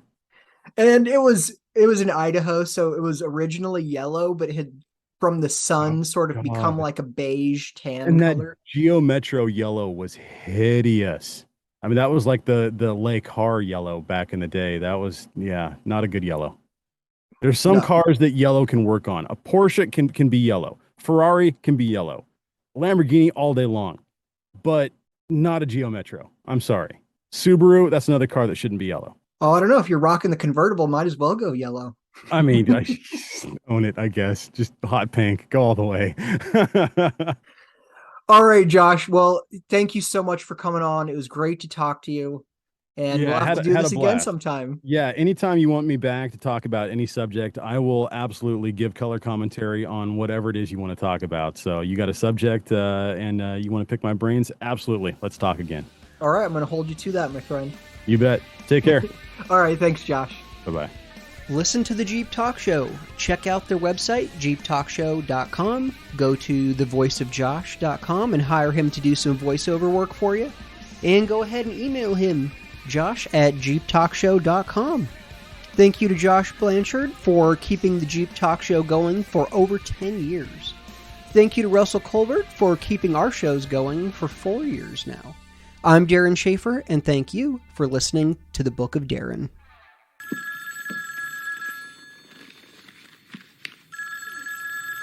Forget about it. This book is not for you.